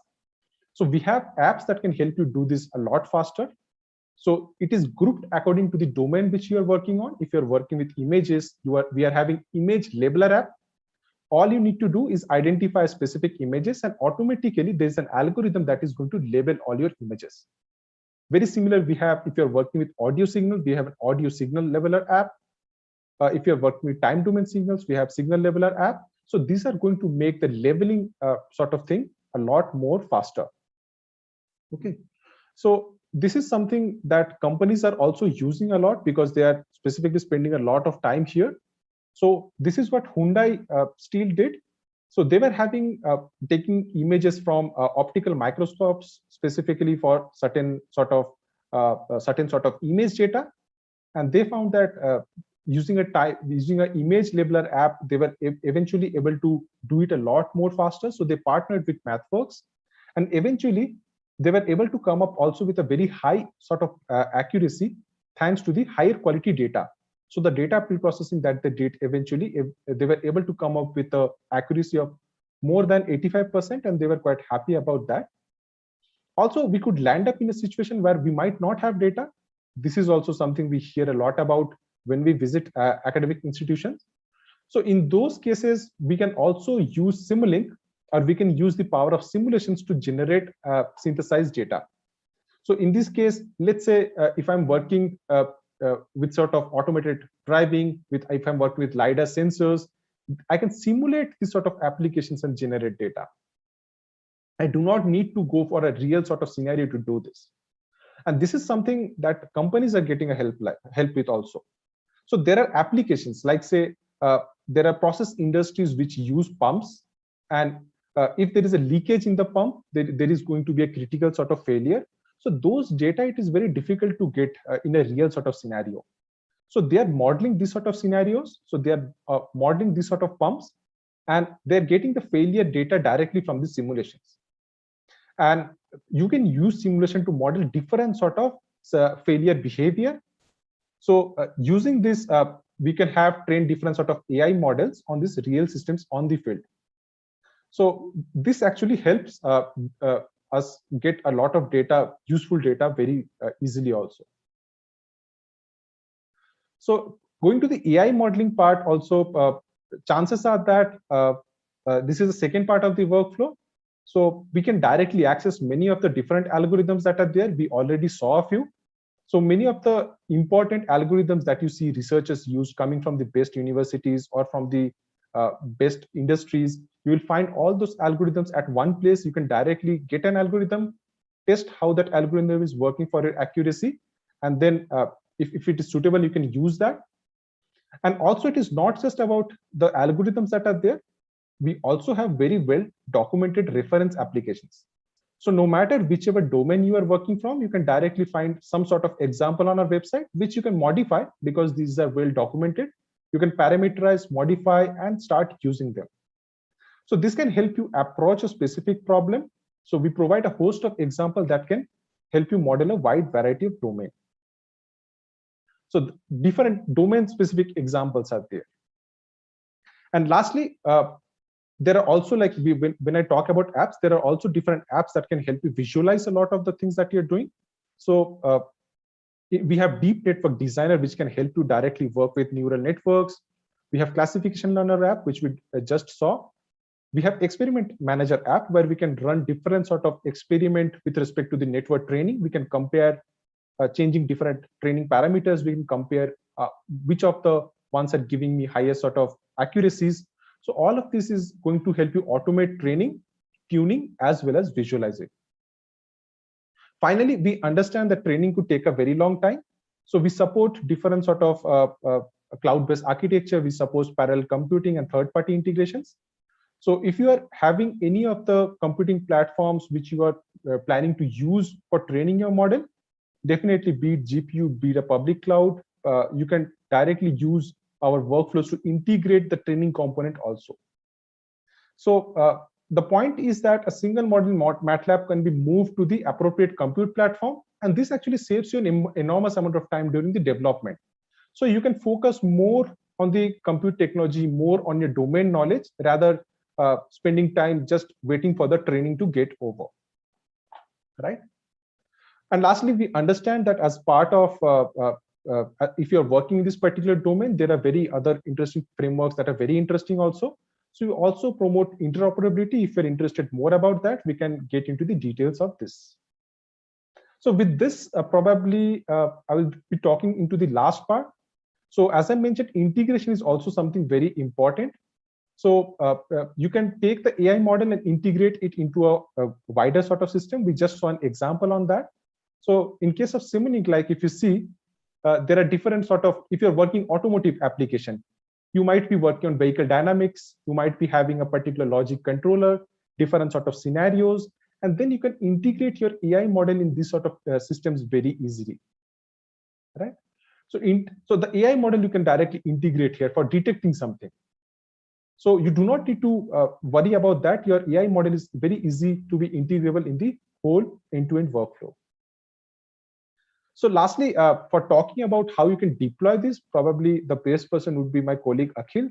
So Akhil, over to you to talk about deployment.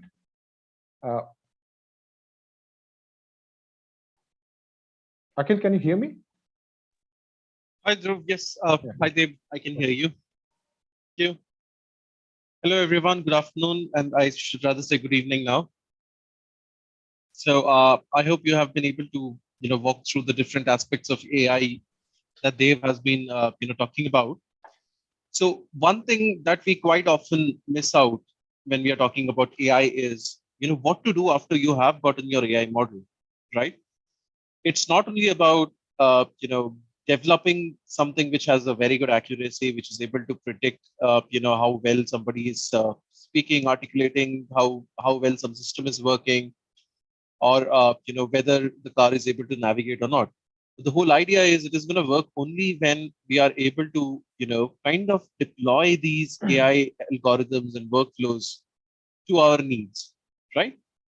So let's see what typically happens, right? Dave, can we navigate to the next part? So what typically happens is when you have an AI system, it is a small portion of a bigger system, right?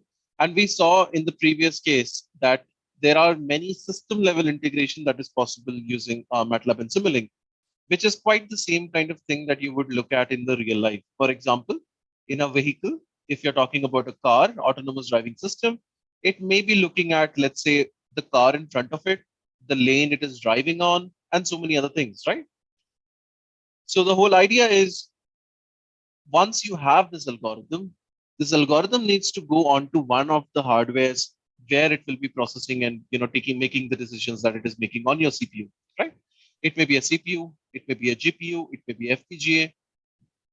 Just to condense things out here, the deployment or code generation of these different algorithms that you create is not straightforward. If you go about it, manually. I'll take an example of GPU. If you have to put your AI algorithms or codes onto a GPU, there are three types of memories that you will have to work with. There are two types of codes or parallelizations that you will have to work with. Like, for example, if it is NVIDIA CUDA codes, there is a CUDA memory space, processing space, there is a CPU processing space, and so on and so forth.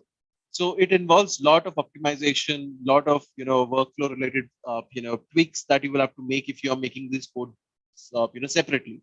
And you also have to learn a lot of different languages to get this thing in an optimum state. So more often than not, people are more interested in having certain tools to do this code generation for you, so that you do not have to worry about the accuracy, optimization, and also dependency of these codes. It is automatically taken care of you by these tools. One such tool is, MATLAB has multiple such tools, but one such tool is GPU Coder, which directly helps you to deploy your AI solutions that requires GPU compute power to be directly put on GPU. And or if it is CPU, we have MATLAB coders, we have other coder products like embedded coders, etc. Right? So the whole idea is you do not stop at simulation and testing, but you also deploy this into real world applications. Dave, next. So this is an example that we were working on with one of the premier vehicle manufacturing companies, which had, this is just a small portion of what we were doing, which included, lane and vehicle detection. So what we were doing is we were getting some information, video information from the, camera sensors. And then we were doing lane detection and vehicle detection using two separate algorithms. One is, or AI models. One is AlexNet based AI model. Other one is YOLO V2. So first one, is something which is generic, and you would have seen AlexNet being used for classification quite often. YOLO networks are usually used for object detection. Okay. And what we did is we put this into the way that we are seeing out here. We put that same way into Simulink. Okay, let's see what actually the process is. The process is you get the video on the left side. Dev, one click, please. So you will see the video feeds in, it pre-processes, the networks make their decisions and send out information on how to, mark it on the video. And you can see the output, like the vehicle is being put in a box with certain values out there. And also the lane in which the vehicle has to move ahead or it's front of is highlighted, right? So we will be doing three things, or we'll be actually looking at three things. One is running this simulation on a CPU. Okay. Then we'll run this on a GPU. Then what we'll do is we will generate GPU coder codes out of this and then run those codes on the GPU rather than, working on any other platform for that. Then last but not the least, what we'll do is we will deploy this generated CUDA code onto a different hardware like NVIDIA Jetson and then see what happens, right? Great. So this is the first example where we'll be running it on a CPU. Dev, one click, please. Again. I think we missed out on the, just one click. You missed out on the video previously. Okay, let me just go back. One more back, please. Yeah. Yeah, now you can click once more. Yeah, so you can see in this video, this is a Simulink model that we have created to do this. So the traffic video is coming as an input, which is being resized for AlexNet to work with. And we have a lane detection algorithm over there, and which is detecting the coordinates. And you can see this is based on AlexNet. So we did transfer learning to kind of repurpose it. It is detecting coordinates and it is putting it into an annotation, algorithm box, which would be displayed out in the video viewer output. Similarly, another line of this traffic video input is coming to the vehicle detection portion, wherein the bounding boxes and the scores of the vehicle detection are being sent across. And you can see we are using YOLO, YOLO version 2 for this one. So I'm not going to go into details of these two because you have been hearing about these the entire day and days, I would rather say. So we'll focus on how this actually looks like. So right now this is being run on a CPU, which is on the system that we have made this model on. You will see there is a lot of delay, lag, and obviously there is significant issues with respect to finding appropriate bounding boxes in time, right? Now let's take a second example. Deep, can you just navigate one click, one more? So I'll talk about what this means. One more click. Yeah, one more click. Okay. Yeah. So in this, what we are doing is, initially we are running this on a GPU. So we go to model settings. What we'll say is we'll define, what is the simulation target, and we'll say we are accelerating it by a GPU. All you have to do is just click on a flag and that's it. And you have to decide on which kind of GPU you have. You can use CUDA DNN or TensorRT. So what happens is, Dev, 1 minute, can you pause this? So the whole idea is these hardware vendors who have created these GPUs, they have their own libraries, right? Which maps certain pre-existing functions or commonly used functions to the best, to basically get the best performance out of their hardware, right? So what we do is in Simulink, when we do a GPU acceleration, we kind of understand what the code or the system that you have created is, bring out the underlying functions in there, map it with the vendor provided functions to find a good fit. And if there is a mapping, which is possible with respect to vendors, GPU hardware, firmware codes, not the firmware, I would rather say the library codes. Then what we do is we kind of map it and use those optimized versions of the code, instead of, generating our own codes for that. So the best idea or the best performance that you get will be based on these library functions that is being given by the, the manufacturers of these hardwares, right? So let's see what happens when we actually do that. Now you can unpause this, Dave. So now you see the performance is quite starkly different, right? There is a quickness in this and multiple of the cars are being detected.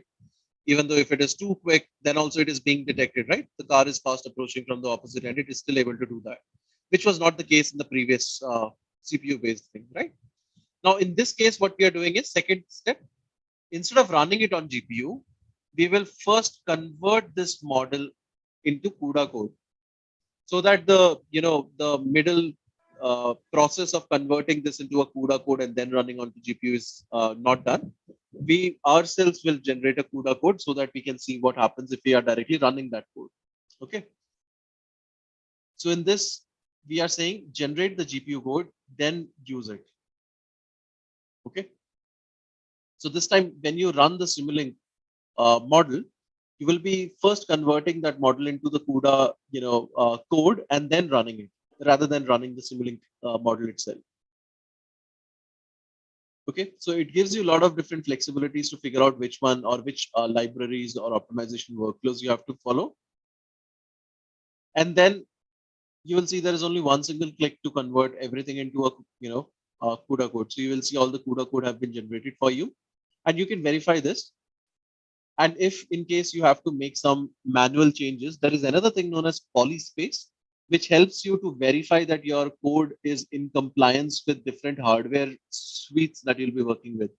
For example, if you are having a project with, let's say, some auto company, so all the codes that have been generated needs to be AUTOSAR compliant, right? And these code compliances are something that is inherently taken care of. And if you do some manual changes and you want to verify your code base, then you can also always use polyspace also to do that. That's a little advanced workflow, but if you're interested, you can let us know. We can walk you through that also. So here we are just trying to show what different workflows and automatic codes have been set up and functions are there, right? And just to note, if you were manually doing this, you would have to write all of this for yourself, right? And you will have to do the mapping with the library codes, etc. So this definitely saves a lot of time. And from the user's own mouth, they were able to translate months work into days and, years work into few months. So this is the kind of improvement we got. Just to quantify what happens, just one click there. Yeah, just one more. I think we missed out on the comparison portion, but no worries. You can click once again. So I'll do the comparison later on. In this, what we are doing is, instead of running on the system, we will be putting this algorithm that we have created on a hardware. and the hardware is nothing but NVIDIA Jetson. Okay, we are putting it on that board. So you just have to have the driver connected and the board connected to the laptop, and then you have to put some parameters that would be required to access the hardware if you have some safety protocols, etc. And then you can actually deploy this particular model onto your hardware. So in this, what we'll be doing is we will be doing the processing on the hardware, but getting the inputs and outputs from the Simulink. So this is kind of like a processor in loop process, kind of simulation. So what you see on the right is when this algorithm, the neural networks have been deployed onto your hardware, that is NVIDIA Jetson, and it is doing the detection. So what I want to highlight in all these, I would rather say 3 cases or rather 4 cases, is that you can do different type of prototyping, different types of deployment workflows. You can check it out, by changing just few options out here. So this is very helpful and useful for folks who are not pro to programming, right? Because not everybody is an expert in programming. We need a lot of people like, healthcare folks are there, chemical engineers, mechanical engineers. They are very good at their domain, and they would want to deploy their own workflows onto some hardware in order to ensure that they are able to find or create a tangible product, right? And that's what Simulink or MATLAB Coder products help you to do that, right? So the whole idea that I want to present out here is AI needs to be accessible to everyone, and the design and development or any research that you do in AI should not be somewhat, clasped by the fact that you are not into programming. Because programming should not be the rate limiting step. It should be, accelerated so that whatever your domain skills are, you're able to apply that to the AI systems or AI workflows or AI, algorithms that you want to build up, and the entire system should be ready at your beck and call, and you should be able to put it into real life use. That's the end-to-end workflow that you get, by doing this process. Dave, next. Yeah, here is a comparison that I wanted to mention. One back there. So it was 7 times faster when you were working on, generated code GPU, processing than what CPU was doing. So that is a huge growth. And if there is a comparison that if you're interested into knowing how better we are doing or how good we are doing in different areas, that'd be really nice. Okay. So the whole idea, just for a comparison purposes, if you look at the similar workflow in TensorFlow, which is one of the most popular platforms out there, or PyTorch, anything, you would understand, the speed of execution actually is quite similar in most of the cases. But when it comes to GPU code gen version, you will see that there are certain areas, or most of the applications, you will see there is a slight improvement with respect to performance due to, NVIDIA and other hardware vendors working with us directly to ensure that our code gen workflows are quite optimized to be run on their own hardware. So that is something that we always get. And just to add one small point, you do not have to limit yourself to deployment on hardwares. It might be on some edge devices, some different type of edge devices or cloud, cloud-based devices that you would have to deploy this on. That is also something that is fairly possible with, couple of clicks. The reason I'm saying couple of clicks is because, again, just to highlight, not every domain expert may be interested in writing their own programs for doing all the repetitive stuffs, right? So that's where app-based workflows will help you out to do that. And hence, I think it resonates with what we wanted to mention out here, which is, accelerating the pace of AI. Craig, Dave, one more click. One more. So, Dave, over to you. Thank you.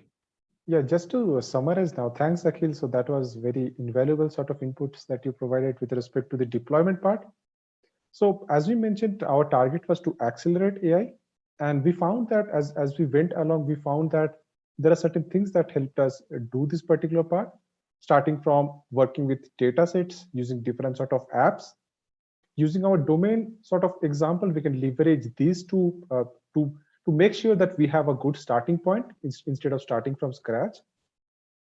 We are able to simulate and compare what results we are getting. So we saw that we can simulate AI within systems. We can integrate our AI component within different sort of systems. And then we were also able to see how we can deploy to any given device. So I know, like, if you're interested in going more into it, so no matter where you are in your journey of artificial intelligence, journey of AI, if you are towards the beginning, specifically using our workflows, if you want to get started, we have a number of free courses that are there. And then we have an online training suite, which some of the institutes might be having. Specifically, there are courses in the area of data science, machine learning, deep learning. Specifically, there are some in-depth courses also, data processing and visualization. So these are something that can help you with. So this could be a good starting point. And then we also have a number of instructor-led courses that also can take you directly from these workflows. You can have in-depth sort of training. So specifically, we have instructors that do entire day training on the workflows that we saw.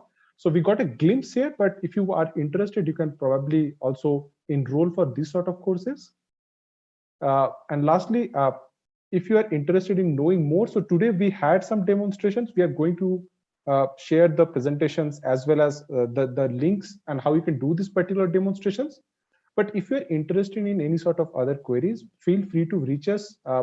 Both our email IDs, myself and Akhil's, I will be pasting it in the chat. And probably we can spend some time on the questions. So if you have any questions, please do let us know. We will be happy to take them here. So thank you for this opportunity to present to you. And I hope we were able to convey to you how our workflows can help you accelerate the pace at which you can create, I would say, end products where some element of AI is involved. So we will be happy to take, if you have any questions, we will be happy to take them now. Thank you, sir. Thank you for the interesting session. Participants, if you have any queries, you can type it in the chat box.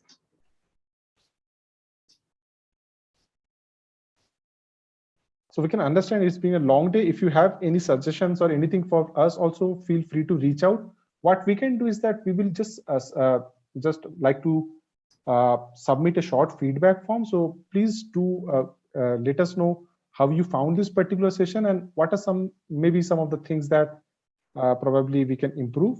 So we actually take the feedback very seriously. If there is anything in whichever way we can improve, we would definitely like to improve our sessions in the upcoming future. So let me just paste the feedback form very fast.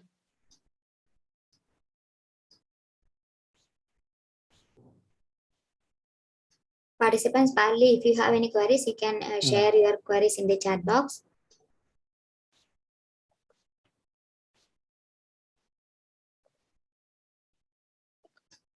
I see a question like, how can we implement new algorithm in MATLAB for AI?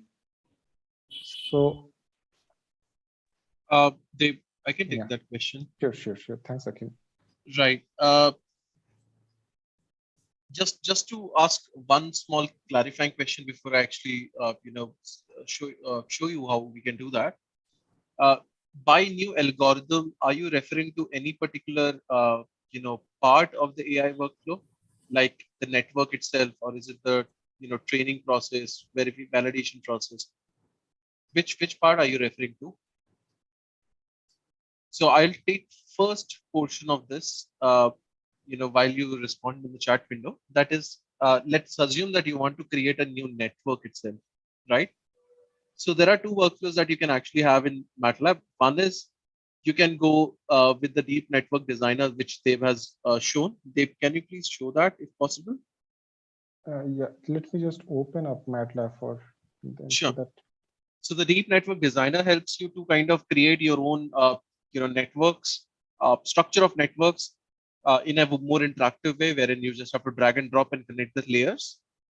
Now, the second portion is, what if you have to create your own layers, or if you have to bring your own layers from a different, let's say, platform altogether? So MATLAB offers you all this flexibility of interoperability. So basically, if your network is in any other platform, you can bring that network to MATLAB. If you feel like, there are good workflows in MATLAB that you want to explore as well. Otherwise, we have definite, mathematical modeling capabilities that will help you, because MATLAB is meant for that, right? Made specifically for mathematical computations. You can actually get that, or create your own networks and create your own custom training loops. You can create all those workflows in MATLAB itself in a programmatic way, that is. If you are more interested to know a little bit more about the programmatic way of developing your own networks, or I would rather say the layers, etc., please let us know. I'll share some suitable resources so that, probably you can get started on it right away. I hope that answers your question. I'm not quite sure because I'm not able to see that question out here, but I hope that answers your question. Yeah. So Akhil, I see some questions directly coming to me. So it's coming to the presenter. So probably if you could just share it with everyone, that would be helpful. So the second question that I see, is there any way to create data sets for our own applications? So first, let me just show that what Akhil was talking about. This is a deep network designer. Here, if we want, we may not write any code, but we can actually directly work with any of the networks. So I have just used imported a pre-trained network here.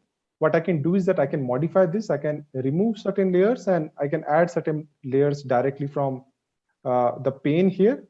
Or if I want, I can also build something from scratch. So it is a drag and drop sort of environment where I can just drag certain layers, combine them, and come up with my own network. So it is that simple.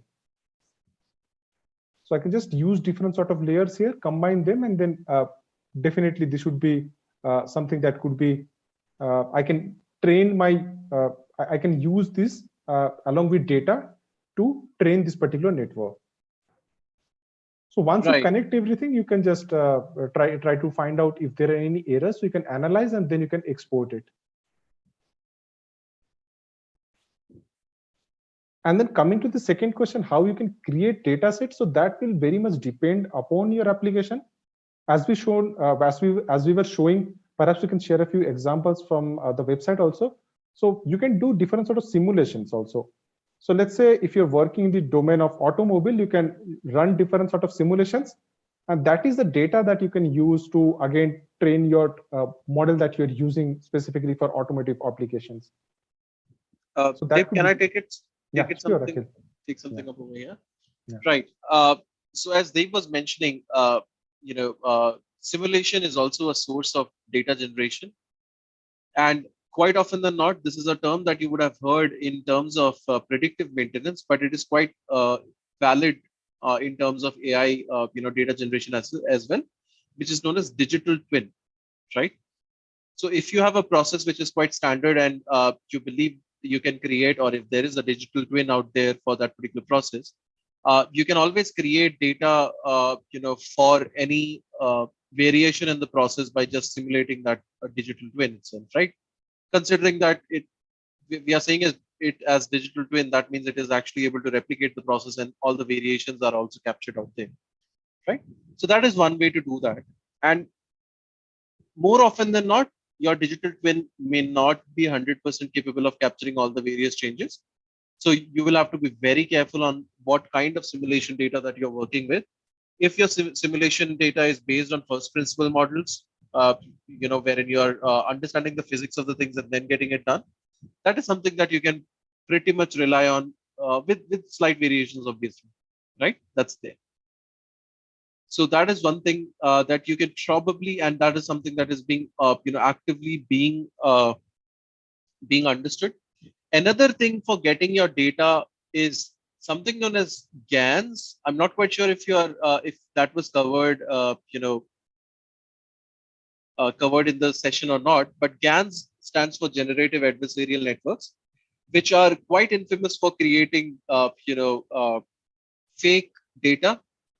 For example, there is one course at MIT wherein the GANs have been used to create a video of Obama inviting every single student to the the classwork itself. And it is one of the, but obviously the video is fake. It has been created using a generative adversarial network. So this also poses a real life challenge. There have been some words or terminologies you would come across quite often, which is deep fake, which means people have been creating fake people, fake currency, or fake things by using noise and by using GANs, and that has been quite prevalent. And there is an entire set of cybersecurity folks who are trying to, or cybercrime prevention people who are trying to figure out when something is actually generated via GAN, etc. So GANs can be good for us when we need a lot of data to be synthetic data to be generated, because it gives unique data sets based on the noise that you're giving in for generation, right? So that is something that you can actually take a look at also. And I hope that answers your question. There is another question that was directed to me, Dave. Is it okay if I take that? Yeah. There is like a couple, one here also. Sure. Okay, great. So this question is more about how can a beginner get started on learning and applying MATLAB in data science applications? That's a wonderful question. That's the first part of the question, though. Dave, can you navigate to MATLAB Academy, please? Sure. So there is something known as MATLAB Academy, which you can Google out, and you will see the first link actually pops it up. So this gives you interactive courses on Get Started pane. On the left, you can see there is a Get Started one, right? So Get Started will help you to get started with different aspects of workflows using MATLAB and Simulink. So MATLAB on-ramp, Simulink on-ramp are to introduce you to MATLAB so that you're comfortable with the syntax and how the environment looks like. Then you can focus on, focused area on-ramps like machine learning, deep learning, or reinforcement learning to help you gain a first-hand experience on how to work with these different applications using MATLAB. But just to give you a fair bit of warning, this is gonna be a, very quick kind of overview. So if you want to get a deeper understanding of this, once you're comfortable with machine deep and reinforcement learning with MATLAB, there is another pane on the left. You will see AI and machine learning, deep learning. Here you will see there are some detailed 13 and 7.5 hour long sessions. These are also self-paced, which will help you to get in depth of what different advanced workflows are there in MATLAB and Simulink to support your requirement. So this is completely self-paced, so you can do at your own leisure. There is no compulsion of doing it in one go, etc. You can do it in parts or as you are comfortable with that. So I hope that answers your first portion of the question. I will ask the second part is how MATLAB compares to Python and where it gets an edge over Python. Okay, so in my opinion, because I have not personally worked with Python for AI in a very elaborate manner, but I can tell you two things that MATLAB, I was very happy in using MATLAB for my research as well, was the ease of understanding what I'm trying to do, right? So I was able to quickly figure out, the syntax was fairly straightforward, highly available. Most of the things I could do in an app-based workflow. Last but not the least, debugging was quite easy for me, and luckily there is a dedicated technical support team that MathWorks give, who are there to kind of help you to ensure that you are able to find the right solution and answer if you're stuck somewhere, and to guide you with all the problems. So that was quite helpful for the first portion, which is community support, which is, I think, one of the major USPs of Python as well. Now, coming to performance, I believe for trivial stuff, it may be possible that Python is a little quicker. That is fair to say, because I'm not quite sure, but MATLAB is more focused towards engineers and scientists to ensure that they are able to perform these tasks without having to be a programmers. So when you go to a GUI-based workflows, there might be slight performance issues when you're doing trivial tasks. But for high-level tasks like for example, GPU running codes on GPU or code gen workflows or deployment workflows, there is a clear-cut edge that you will find when you compare to Python. And this is something that I personally felt. So this is not to be taken on record for any of the means and purposes, but I personally felt when I was trying out Python for the beginning, because everybody told that Python is one of the things you should look at for AI. So I did that too. I was same student just like you. So I did explore Python, but one thing that was quite limiting for me was there were tons of packages, tons of libraries out there.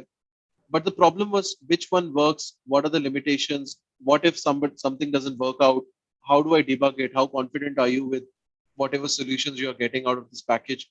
These were kind of questions that I used to have, and I was quite bogged down with, because I could not validate a couple of things which was there in certain packages I was using, which kind of made me not to trust that much on this area. So that was my personal experience, the reason why I explored MATLAB, and I found that it was quite useful for me, and I started using MATLAB for.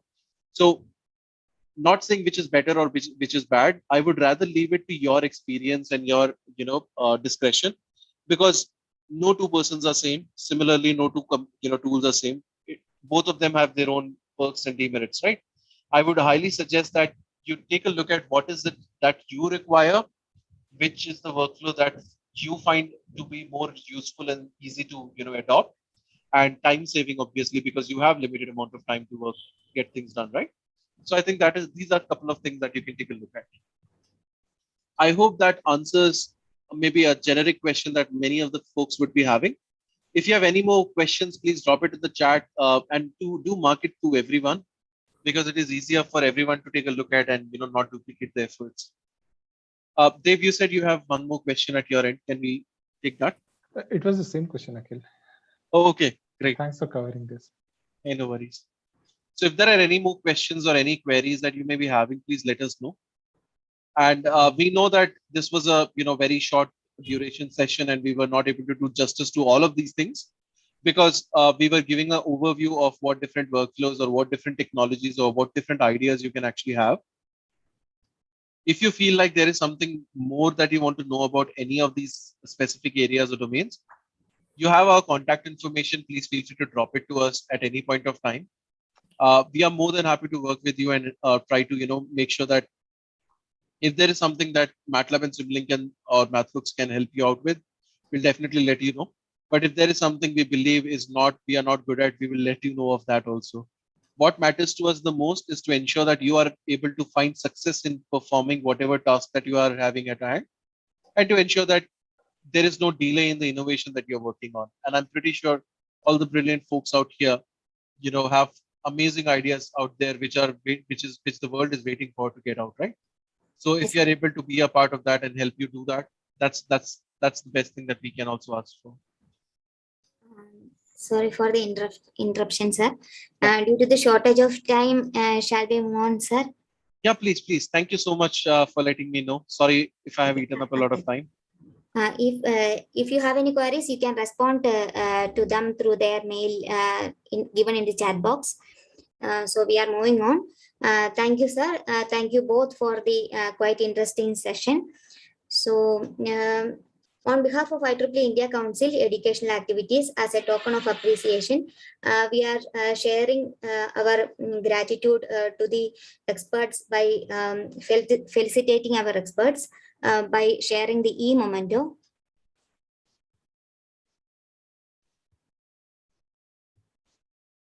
First is Mr. Akhil Gopinath. Thank you, sir. Thank you for the quite interesting session, and it was a nicely explained session also. Thank you, sir. Next is Mr. Deep Singh Dio, sir. Thank you for your valuable input, sir. Thank you so much. Thank you, ma'am. Thank you for this honor. Thank you so much. Thank you, sir. Looking forward to future interactions. Thank you. Yes, sir. Thank you, sir. Next, we are moving on to the session. Next, for the participants, we have arranged a quiz session. We are going to post the quiz link in the chat box. And the quiz is for the duration of 10 minutes. All the participants are requested to respond for the quiz. And additionally, the feedback link for the first day, it will be shared in the chat box, and kindly fill it out before leaving the session. So we have come to the end of the first day's session. Please join at 2 p.m. Tomorrow 2 p.m. For the second day's events. Thank you all. Tarun, please share the quiz link and the feedback link in the chat box. Sure.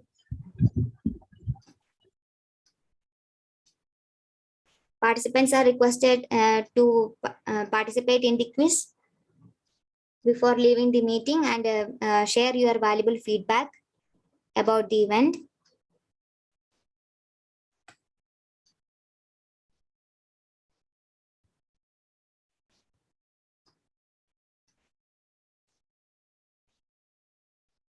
Both quiz link and feedback link is shared in the chat box. Yes, that is.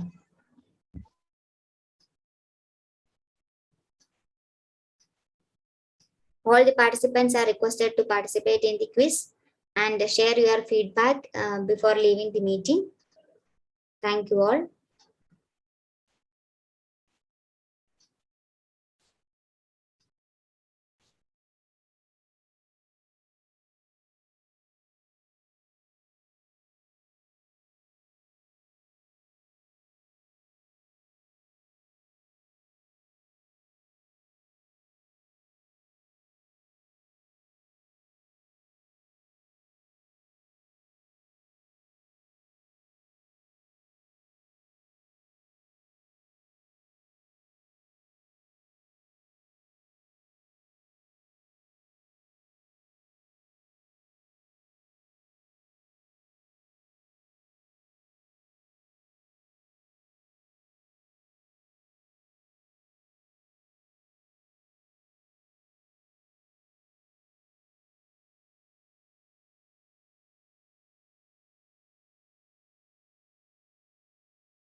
The duration for the quiz is 10 minutes.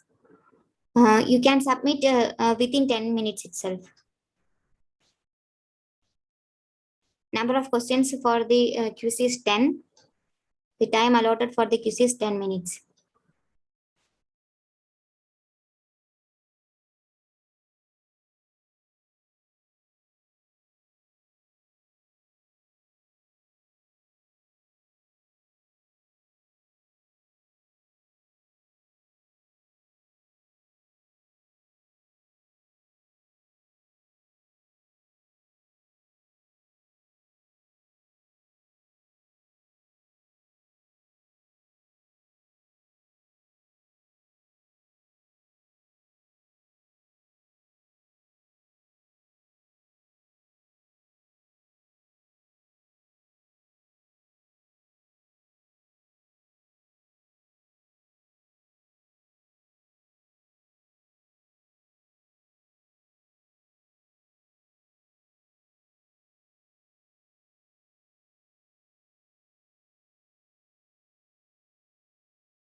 We are winding up the session within 5 minutes, so participants can submit their feedback link and they can submit their quiz within 5 minutes. Thank you.